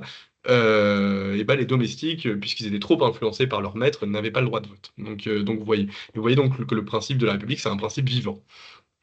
Euh, Quatrième chose, la République, liberté, égalité, fraternité, c'est aussi un lieu. Le lieu républicain par excellence. Aujourd'hui, on serait tenté de dire le lieu européen, mais c'est pas encore dans l'affirmation des valeurs et d'identité, mais c'est le café, le débit de boisson, la place publique, l'endroit où on se rencontre, on échange, on débat des idées. Ça, c'est fondamental à comprendre. Et d'ailleurs, je vous invite à la lire, je ne l'ai pas mise en truc, mais la lettre de Jean-Jacques Rousseau à d'Alembert sur les spectacles, exceptionnelle, qui vous montre pourquoi est-ce que le théâtre est un temps monarchiste et qui vous montre pourquoi est-ce que la fête est un temps républicain. Donc, ça veut dire que quand vous faites la fête, vous êtes des républicains. Parce qu'en fait, vous rencontrez précisément des personnes que vous ne rencontreriez pas dans d'autres échanges, et vous avez ce moment d'échange qui est un moment d'échange non hiérarchique. Là où le théâtre est construit sur des hiérarchies, puisque si vous êtes tout en haut dans la corbeille et si vous êtes tout en bas dans le carré d'or, bah, vous vous doutez bien que vous n'avez pas le même argent. En fait, c'est ça que montre Rousseau dans sa lettre à d'Alembert sur les spectacles. Et c'est intéressant parce que du coup, là, vous voyez, vous avez un exemple, vous pouvez relier à des pratiques culturelles. Donc, vous pouvez relier à votre vécu. Voilà, c'est toujours des choses à voir. Enfin, il y a la question de la République sociale, la République de 93. Donc là, bien sûr, la Constitution de 93. Mais mon point sur la République sociale, et puis, puisque vous allez être des futurs élèves de l'EN3S, c'est des choses qu'il faut avoir en tête. Est-ce que la République sociale n'a pas eu pour effet de restreindre, ce que dit Dominique Schnapper notamment, de restreindre la liberté civique, c'est-à-dire la capacité d'action démocratique des personnes, pour faire finalement des personnes des ayants droit, des personnes qui ont droit à prestation.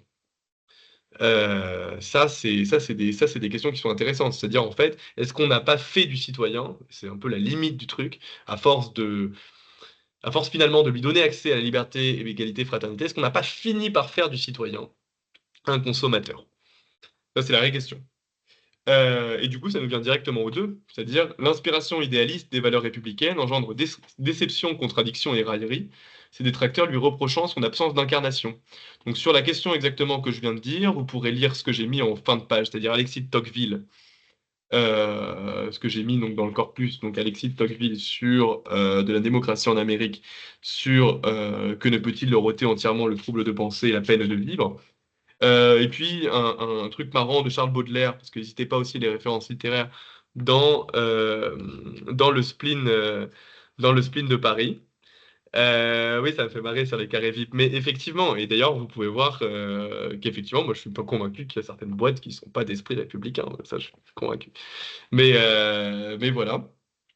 Euh, donc voilà, donc la question de l'égalitarisme, c'est-à-dire à force de vouloir faire des citoyens tous égalitaires, est-ce que finalement on finit pas par en faire des gens mous ou simplement des consommateurs? Est-ce qu'on finit pas par réduire tous les talents, etc. Vous avez la question des corps intermédiaires et des libertés locales. Là, je vous laisse choisir votre auteur d'extrême droite préféré, qui n'aura pas manqué d'en parler, parce que c'est vrai que la question de la monarchie, ça c'est vrai. Il y avait un certain nombre de corps intermédiaires, des parlements, etc., qui permettaient un certain nombre de contre-pouvoirs au pouvoir royal. Et notamment une meilleure prise en compte des libertés locales. C'est toute la question de la décentralisation. Et ça, c'est des questions qu'il faut poser à ce moment-là. C'est-à-dire qu'en fait, les valeurs en tant qu'absolues, elles supposent une unité, parce qu'on est tous libres, on est tous égaux et on est tous fraternels. Et en même temps, on voit bien qu'en fonction de là où on vit, eh ben, il faut une réponse locale, qui suppose forcément d'avoir des réponses différenciées en fonction des territoires. Et ça contredit justement les principes universels qu'on a évoqués ci-dessus. Vous avez tout ce qui est les discriminations et les logiques de guichet qui créent de nouvelles frontières. Donc ça, je vous invite à faire une immersion dans n'importe quel organisme de sécurité sociale. Et puis vous verrez la logique de frontière entre l'administration et, euh, et l'ayant droit. Et ça, il y a un super texte que je vous ai mis de Charles Péguy dans ses carnets. Alors ça, vraiment, apprenez-le pratiquement par cœur parce que ça me semble tellement adapté à la sécurité sociale que je l'avais même mis d'ailleurs dans ma copie. Ça me semble tellement adapté à la sécurité sociale que franchement vous pouvez pas en faire l'impasse. Et puis je vous ai mis aussi Julien Talpin, qui est spécialiste de la question des discriminations, parce que bien sûr à partir du moment où il y a discrimination, bah, il y a entrave aux principes républicains. Ensuite, vous avez l'idée de la République, je voulais relier à l'idée de vertu. Et ça, c'est une idée qui est fondamentale à avoir en question. Lorsque les démocraties et lorsque la France a pu mentir, par exemple, sur l'implication des Français pendant la Seconde Guerre mondiale, quand elle a pu mentir sur la question du Rwanda, quand elle a pu mentir sur un certain nombre de questions, au nom de la raison d'État, mais la raison d'État était une idée très monarchiste, et c'est pas pour rien. Au nom de la raison d'État, on disait qu'il y avait le secret, c'est-à-dire le secret, c'est les mensonges qui sont bien gardés et que seul le roi connaît. Et notamment, c'était la taille de la population française, parce que pour faire la guerre, c'était important. Alors qu'à la République, il y avait une idée de transparence et une idée de vertu. Voilà, on vous coupait la tête en public. C'est vraiment ça en plus qui se cache derrière ça. Et voilà. Et est-ce que tout ça, la question de la moralité de l'action publique, mais aussi vous avez toute la question du colonialisme, vous avez la question de la torture, vous avez tout un certain nombre de questions. Bien sûr, dans l'histoire républicaine, ça a entravé les valeurs universelles de liberté, d'égalité, fraternité. C'est-à-dire qu'à un moment, ça s'est confronté à d'autres passions, à d'autres choses qui ont fait que ces valeurs de la République, elles ont été mises en danger. Enfin, et c'est pour ça que qu'on vous a parlé d'une très bonne copie, c'est souvent une copie qui a des références qui se répondent. En fait, il y a quelqu'un de pas très connu, mais qui a été préfet de Napoléon par la suite, Et je vous ai mis le texte parce que du coup, c'était mon prof de Révolution française qui me l'avait donné. Il savait qu'il n'est pas sur Internet. Je vous en ai mis le passage le plus important dans la copie. C'est quelqu'un qui s'appelle Adrien Delezay-Marnésia, qui a écrit, donc, pour répondre à Benjamin Constant. Benjamin Constant, c'était de la force du gouvernement actuel et de la nécessité de s'y rallier. Delezay-Marnésia, c'était de la faiblesse du gouvernement actuel et de la nécessité de gouverner pour lui selon la multitude. Et là, alors là, je crois que ce texte de Lezay-Marnésia contient en lui-même l'intégralité des reproches qui ont été faits au sens républicain et probablement toute l'essence de la critique de la droite radicale sur la République de Napoléon jusqu'à aujourd'hui.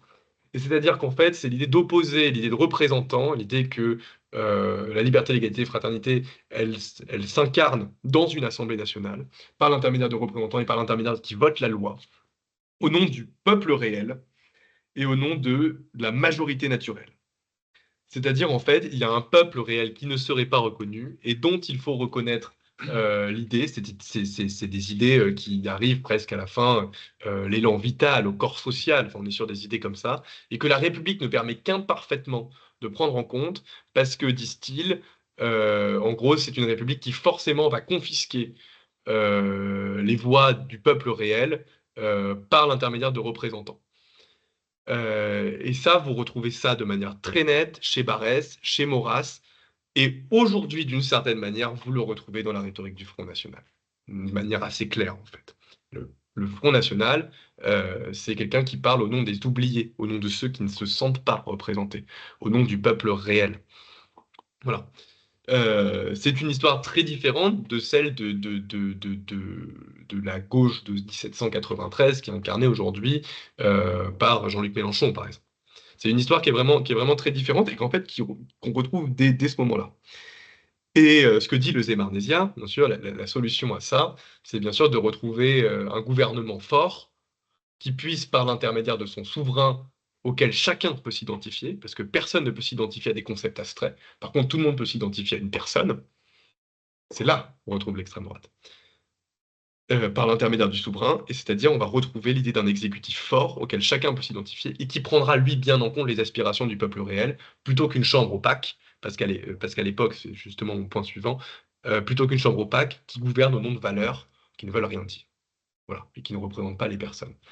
Et c'est assez intéressant parce que les républicains à l'origine, et ce sera ma transition, les républicains à l'origine, l'idée de république ne contient pas l'idée de pouvoir exécutif. On parle beaucoup de Montesquieu et des trois pouvoirs. En réalité, Montesquieu, il écrit 50 ans avant la Révolution française, 45 ans.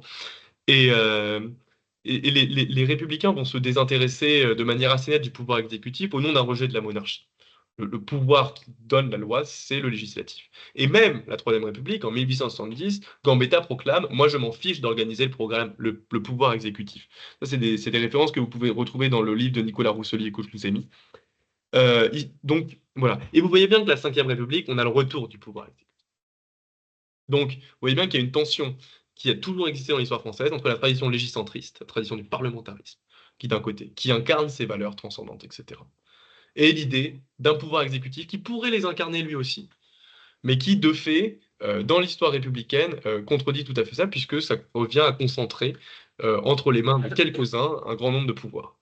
Et d'ailleurs, vous voyez qu'un certain nombre de régimes qui, au moins, se sont inspirés des principes républicains, je pense aux républiques socialistes de manière générale et à l'Union soviétique conçue par Lénine, vous voyez bien que c'est un principe de directoire et de bureau. C'est pas un principe le culte de la personnalité, ça a été mis en place par Staline. C'est un principe plus tardif et c'est un principe qui vient casser la règle générale qui était à l'origine le bureau noir, c'est-à-dire que c'était comme sous la Terreur, on ne savait pas qui prenait les ordres. Sous la Terreur, Maximilien de Robespierre, ça peut paraître fou, mais était un inconnu des Français au moment de la Révolution française. Nous, on le connaît tous parce qu'on a déballé les archives, parce que des gens ont raconté, etc. Mais au moment de la Révolution française, c'était une désincarnation totale du pouvoir. C'est ça qu'il faut vraiment bien avoir en tête. Les valeurs telles qu'elles étaient portées de liberté, d'égalité, fraternité, elles supposaient, par l'intermédiaire de la vertu, une désincarnation totale du pouvoir parce que tous peuvent les incarner. Et vous voyez bien que la logique d'incarnation qui rejoint la plus vieille histoire française de monarchie, etc., qui est aussi dans les attentes, et ben vous voyez, elle vient contredire cette première idée républicaine-là. Et la Cinquième République est le fruit d'un compromis entre ces deux tendances.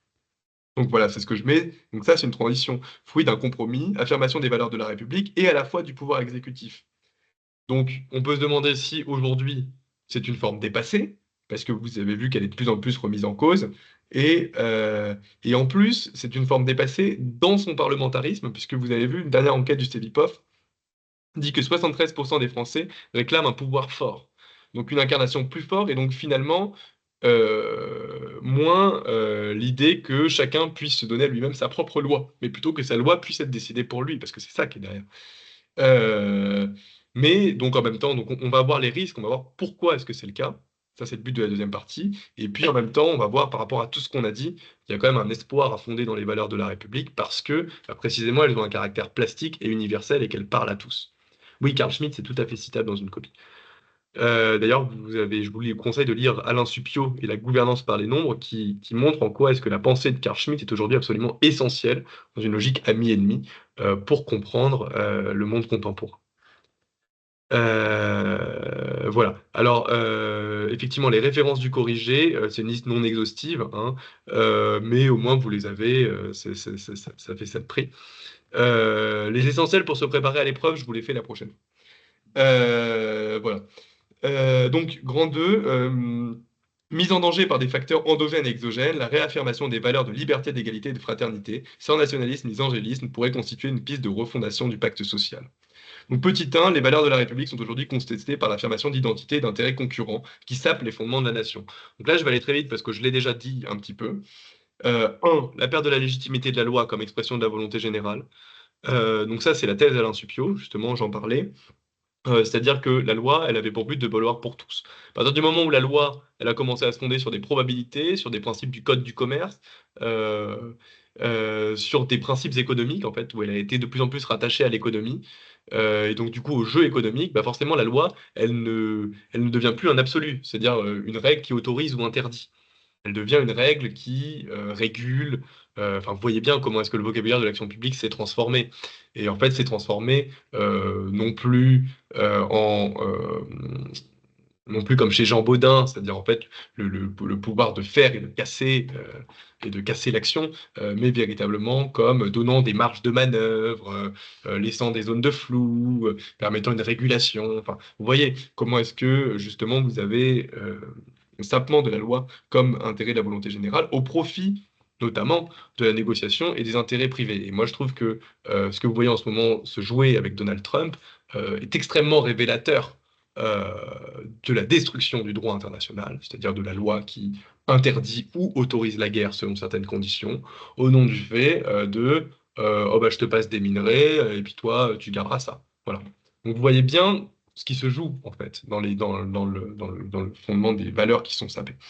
Je vous citerai aussi Julia Cagé, Le prix de la démocratie, c'est un livre qui est sympa à lire, qui vous montre qu'effectivement on n'est pas tous égaux face au vote et qu'effectivement les intérêts privés peuvent assez largement influencer le vote. Qui donne des pistes intéressantes d'ailleurs que vous pouvez mettre en grand B. Voilà.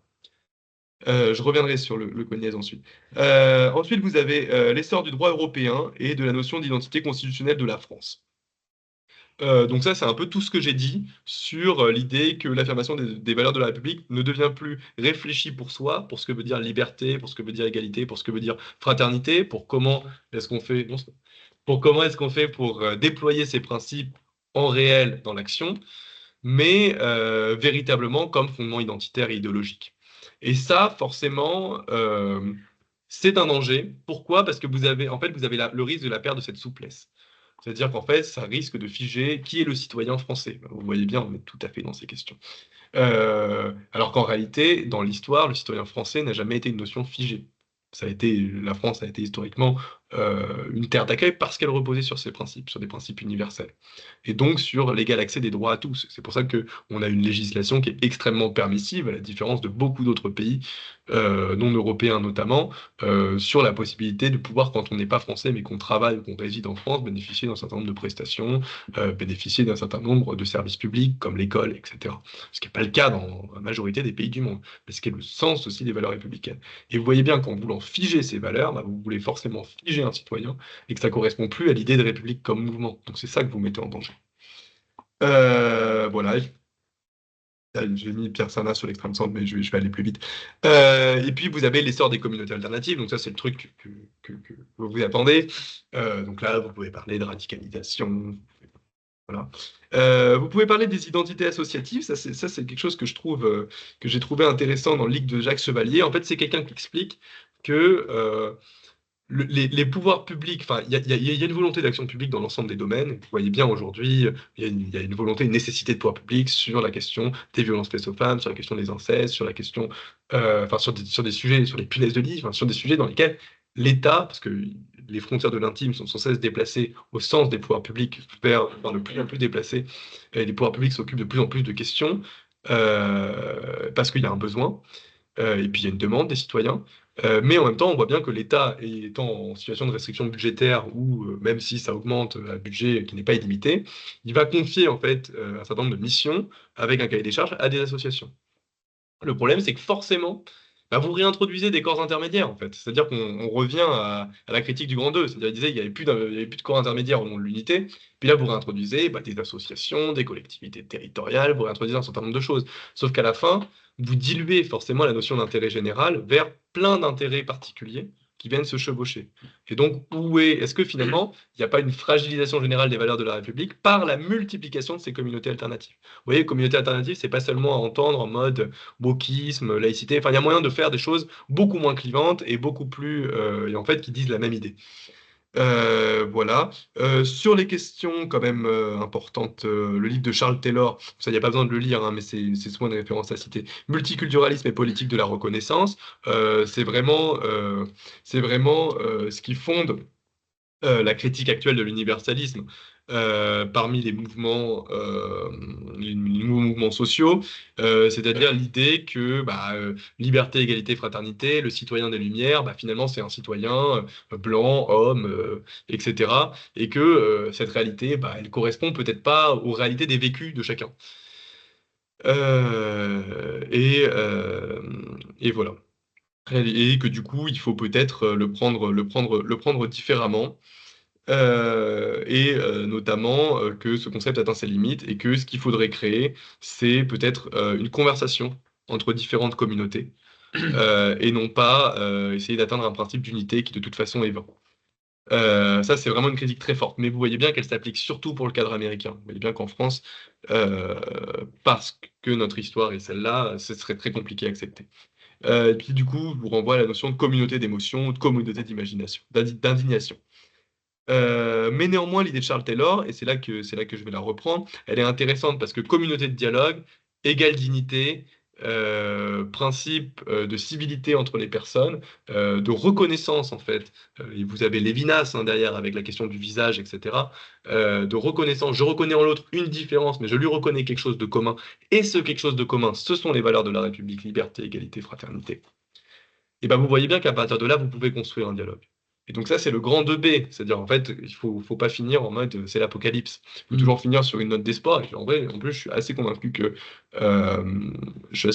c'est une bonne voie.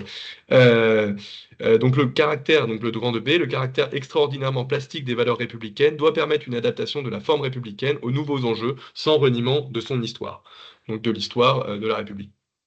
Premier truc, pour montrer cette plasticité, je vous en ai parlé plus tôt, l'émergence de la notion d'état de droit.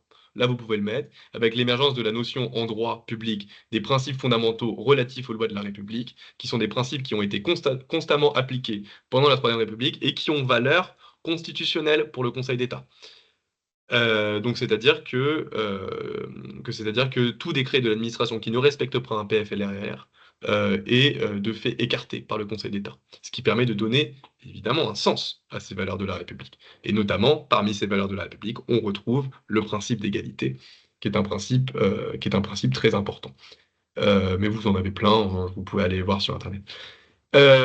Ensuite, vous avez bien sûr l'essor du juge et de son pouvoir prétorien qui a donné sens à ces valeurs de. Donc là, c'est là que vous pouvez parler de Cédric Herrou, à ces valeurs de liberté, d'égalité, de fraternité. Donc là, concrètement, c'est pas mal d'avoir quelques notions de droit, même si c'est très léger, pour pouvoir répondre à cette question. Mais, comme on l'a dit tout à l'heure, le problème du droit, c'est que, et c'est exactement le même souci qu'avec la République sociale, c'est qu'on va avoir tendance non plus à créer une communauté, ce que suppose quand même la République. C'est quand même une communauté d'êtres qui se mettent en commun. Mais en fait, avoir un rapport individuel devant le juge par rapport à sa propre situation administrative. C'est le danger du droit.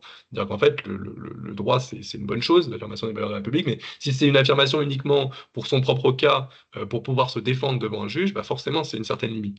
C'est pour ça que je vous renvoie à la notion de patriotisme constitutionnel de Jürgen Habermas, c'est-à-dire de recréer sur les effets du droit la possibilité d'un patriotisme. Ça, c'est une idée très allemande. C'est pour ça que d'ailleurs la Cour constitutionnelle allemande constitue en Allemagne l'institution la mieux aimée et la plus reconnue. Imaginez que le Conseil constitutionnel en France, l'institution la mieux aimée, c'est quand même pas le cas. Mais voilà. Et puis vous avez toute la question de l'échelle européenne, autour de la question de citoyenneté européenne, autour de la question des libertés fondamentales. Est-ce que finalement on ne retrouve pas aussi les valeurs de la République parmi ces libertés fondamentales qui ont été affirmées par l'Europe? Est-ce que finalement c'est pas par l'Europe, enfin voilà, c'est une piste, hein, vous pouvez développer sur ça, qu'on va retrouver les valeurs de la République et les actualiser aujourd'hui? C'est possible. Et en plus, vous retrouvez ce que je vous ai raconté tout à l'heure avec la Révolution, les républiques sœurs, la volonté d'expansion des principes et tout ça, parce qu'il y a une idée européenne dès la Révolution française. Donc voilà. Deuxième sujet que vous pourriez aborder, c'est cette plasticité. Est-ce qu'elle permettrait pas, finalement, comme on avait dit tout à l'heure, est-ce qu'elle permettrait pas, cette plasticité, de faire un renouveau démocratique, c'est-à-dire d'atteindre ce que voulait Benjamin Constant, c'est-à-dire en fait la démocratie comme idéal asymptotique, comme idéal vers lequel on tend.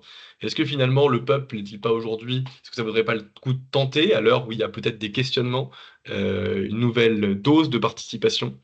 Ça peut être intéressant. Mieux intégrer les jeunes, est-ce qu'on doit relancer le mouvement républicain en donnant le droit de vote aux personnes entre 16 et 18 ans? Ça peut être un exemple. Est-ce qu'on doit donner le droit de vote aux étrangers? Ça peut être un exemple. Et comment est-ce qu'on fait face à la question de la science? Est-ce qu'on doit créer, parce que la science suppose des connaissances qui sont inégalement réparties. Et du coup, est-ce que être égaux, par exemple, face à ces connaissances, pouvoir continuer d'exercer sa liberté, parce qu'on sait bien que les choix scientifiques de demain vont déterminer assez largement les modes de vie d'aujourd'hui, de demain et d'après-demain. Est-ce que du coup, pour exercer ces valeurs, est-ce qu'il ne faut pas créer un choc de participation sur ces questions, c'est-à-dire un CESE avec l'intégration des citoyens? Ça peut être une question à soulever pour redonner du sens à ces valeurs de la République aujourd'hui. C'est-à-dire qu'en fait, vous voyez, vous tirez la notion de liberté, la notion d'égalité, la notion de fraternité, euh, pour leur donner des sens plus actuels. C'est ça, en fait, le but de la dernière partie. Et enfin, il y a tout ce qui est redonner un sens positif à la communauté. Et là, vous pouvez parler de tous les sujets sur comment est-ce qu'on crée de l'engagement citoyen, comment est-ce que on développe une connaissance sur les valeurs de la République, qu'est-ce qu'on peut mettre en place pour améliorer le système éducatif. Tout ça, ça peut rentrer là-dedans, sans aucun souci. Dans le domaine de la sécurité sociale, moi, je pense souvent aux centres de santé communautaires. Les centres de santé communautaires, c'est des centres de santé souvent qui visent des populations avec des problématiques de santé spécifiques, mais dont le but quand même revient à ce que ces personnes aient de l'accès aux droits et à ce qu'elles s'intègrent presque normalement avec leurs spécificités dans le système de santé et donc dans l'organisation des services publics et donc dans l'organisation de la République et donc dans les valeurs de la République. Donc en fait, voilà, faut tirer comme ça le fil pour voir en fait comment est-ce que vous arrivez à tirer ce caractère plastique à ces valeurs que vous arrivez à tirer le caractère plastique de ces valeurs pour en fait leur donner un sens qui vous est personnel, qui vous est actuel et qui permettra de répondre à toutes les crises et les questions que vous avez exposées plus tôt. Voilà. Effectivement, j'ai plus de salive. Merci beaucoup à Paul, hein, pour cette performance. C'était très très complet. C'est pas un hasard si effectivement c'est ce sujet-là qu'on a voulu vous proposer, parce que tout à l'heure il y avait une question par rapport aux références, savoir si c'était exhaustif ou pas. C'est vrai que c'est un sujet un peu socle qu'on a voulu vous proposer, hein, un sujet base, et les références que Paul a pu vous proposer. Oui, clairement, c'est des références que vous pourrez mobiliser, à mon avis, dans bon nombre de sujets qui pourraient tomber à l'EN3S. Ouais, D'accord. voilà. Pour répondre à la question de Laurie, euh, oui et non. Ça reste une épreuve de culture générale. En fait, il faut le faire à peu près dans la dose avec laquelle je l'ai fait. C'est-à-dire, vous avez vu, je vous ai parlé des discriminations, je vous ai parlé du guichet, je vous ai parlé des centres de santé communautaires, je vous ai parlé de la République sociale. Vous voyez que quand même, ça parle de sécu pratiquement dans toutes les parties, mais ça ne parle pas que de sécu. Parce qu'attention, Le but, c'est pas de recycler son cours de questions sociales ou de recycler des références qu'on a vues à l'heure. Le but, c'est aussi de montrer qu'on a travaillé la matière sur les enjeux et les sujets, que ce soit de l'histoire ou de la philosophie. Voilà. Ouais. Une autre question par rapport à un manuel, livre. Le livre de Cognier, est-ce qu'il est suffisant pour se préparer? C'est vrai qu'il y a énormément de thématiques, il y a Mm. énormément de chapitres, je crois. Là aussi, en termes de références, c'est très Mm. solide. Moi, je me suis préparé essentiellement et je dirais uniquement avec ce livre. Donc, Mm. oui, il permet quand même de brosser pas mal de sujets. Et puis, ce qui est pas mal dans ce livre aussi, je trouve, c'est que il y a le mérite de, ça revient un petit peu à ce qu'on disait un peu plus tôt, ça a le mérite de mobiliser des auteurs et des références sur des sujets qui sont voisins, certes, mais pas tant que ça. Donc, c'est assez intéressant de ce point de vue-là. C'est que c'est parfois des auteurs très proches, les mêmes qui sont mobilisés sur des thématiques différentes. Donc, je peux que le recommander pour moi. Pour moi. Voilà, moi j'aurais l'avis inverse. Mais voilà, pour moi, en fait, le risque du livre de Cognier, c'est que bah, pour moi, c'est pas suffisant parce qu'en fait, vous pouvez pas décoller avec le livre de Cognier parce que tout le monde l'aura lu. En fait, c'est bête, mais malheureusement, l'épreuve de culture générale reste une épreuve de distinction. Euh, et en fait, enfin, moi j'en ai corrigé des copies et en vrai. C'était pas culture G, mais enfin, c'était des copies d'histoire, ENS. Enfin, le problème, c'est quand on voit 15 fois la même référence de suite, en fait, la référence, malheureusement, ne vaut plus rien. Et c'est-à-dire que bah, le livre de Cognier, il est limité à ce qu'il y a dans le livre de Cognier.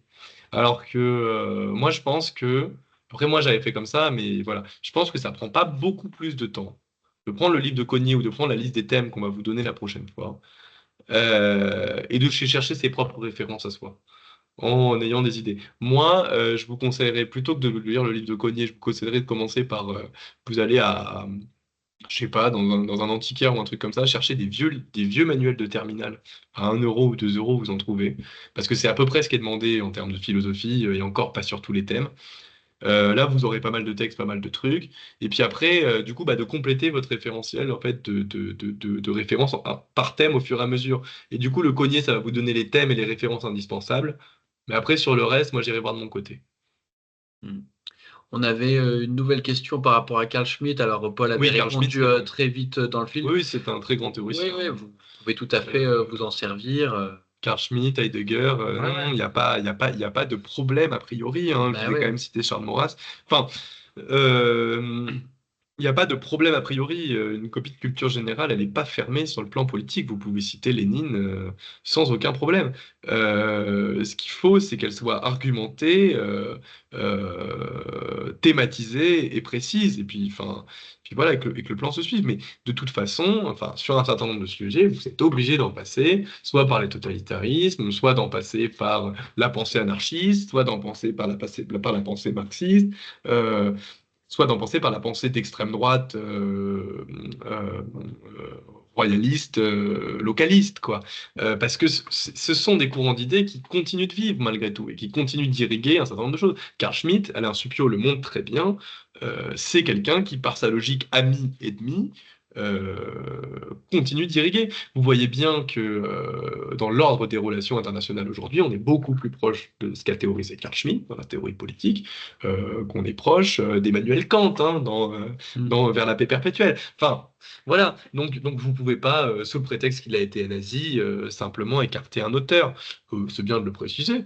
Et encore que c'est pas tout à fait juste parce que Carl Schmitt, bien qu'il ait eu sa carte au parti nazi, n'a jamais véritablement adhéré au nazisme, puisque un certain nombre d'auteurs, notamment Johann Chapoutot, ont montré que justement les thèses de Carl Schmitt s'inspirent beaucoup plus du droit romain que du droit nazi, qui en fait était la négation du droit au nom du principe du Führer. Voilà, donc Carl Schmitt reste un théoricien très important pour comprendre les années 20 de manière générale, donc évidemment c'est même plutôt bien si vous le connaissez. Ouais, puis ces auteurs, de toute façon, ils s'inscrivent dans un contexte, dans un moment historique aussi, dans un moment de réflexion. Donc, Mm. ils peuvent être sulfureux, il n'empêche qu'ils ont Ouais. existé, qu'ils ont été une réaction aussi à quelque chose, et donc que c'est Je aussi vais, je vais- positif de les, Je vais même, de les citer. je vais même vous dire un truc, au point où on en est, moi j'avais lu les fascicules, bon, je sais pas si je vous les conseille, mais les fascicules IGPDE pour l'INSP de Culture G. J'avais lu ça il y a quelques années comme ça, parce que ça m'intéressait, et puis parce que ça permettait quand même de faire bien les exposés à Sciences Po. Euh, il donnait un livre de Mathieu Bocoté, hein. Mathieu Bocoté, je sais pas si vous voyez qui c'est. Mathieu Bocoté, c'était quelqu'un qui était à l'heure des pros avec, non pas l'heure des pros, c'était face à l'info avec, il y avait Christine Kelly, Marc Menant, Éric Zemmour et Mathieu Bocoté. Donc voilà, c'était un livre de Mathieu Bocoté. C'est comme si Éric Zemmour, s'il n'avait pas fait de politique, vous auriez pu le citer, quoi. Donc non, vous inquiétez pas, il y a pas de référence interdite en réalité. Est-ce que vous avez d'autres questions par rapport à tout ce qu'on a pu vous dire ou est-ce qu'on a été suffisamment clair de notre côté? Il y a encore quelques questions. Ah oui, ça s'active là. Ah. Ok, Ah, merci. merci. Super. Euh, Oui, Excusez-moi.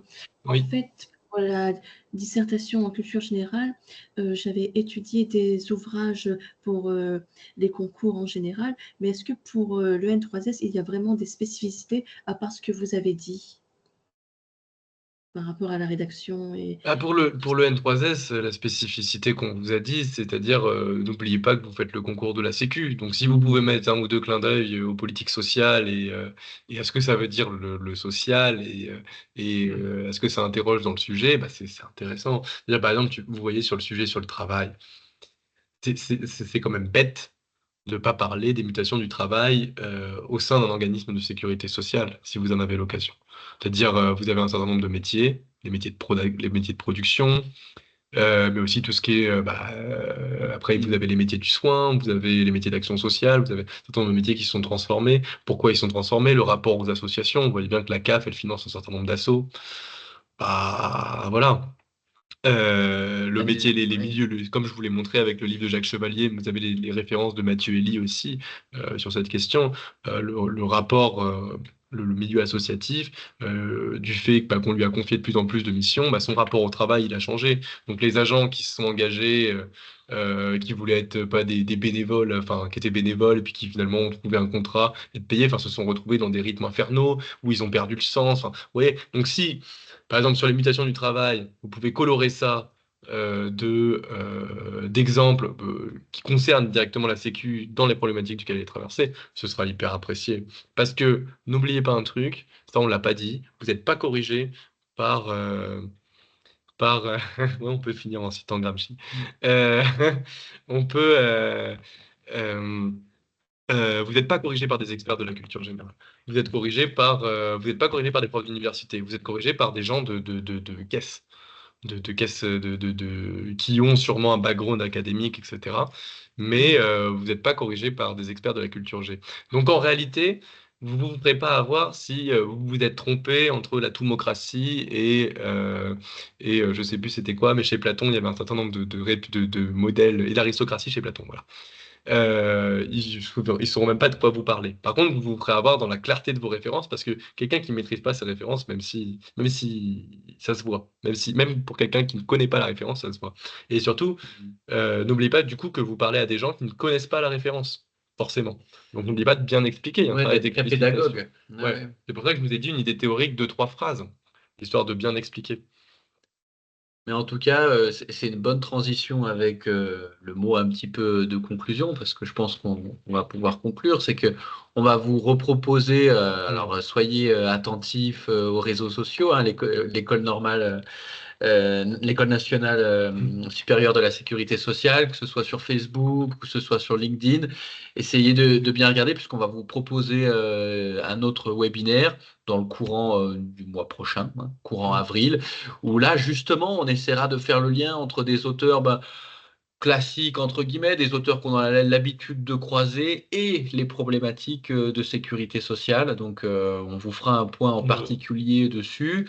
Ouais. Et ça, ce sera dans un premier temps ou Ouais. dans un second temps, c'est selon. Et puis, on vous fera un autre point quand même de retour par rapport au sujet qu'on vous a proposé, des grands hommes dans les Premier retour. sociétés contemporaines.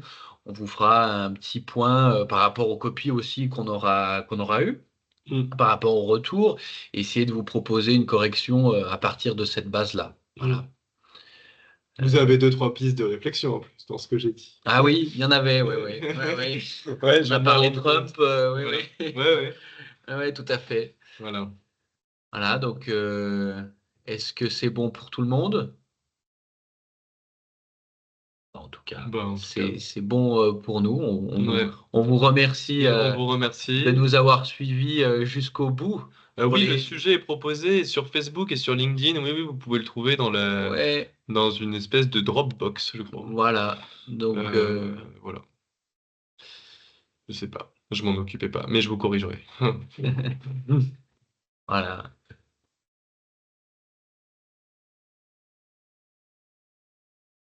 Un drive. Un Voilà. drive, oui, oui. Un drive. Un drive. Ok. Bon, bah, merci. Bonne soirée à tous. Au Merci à revoir. tous. Au revoir. Bonne soirée.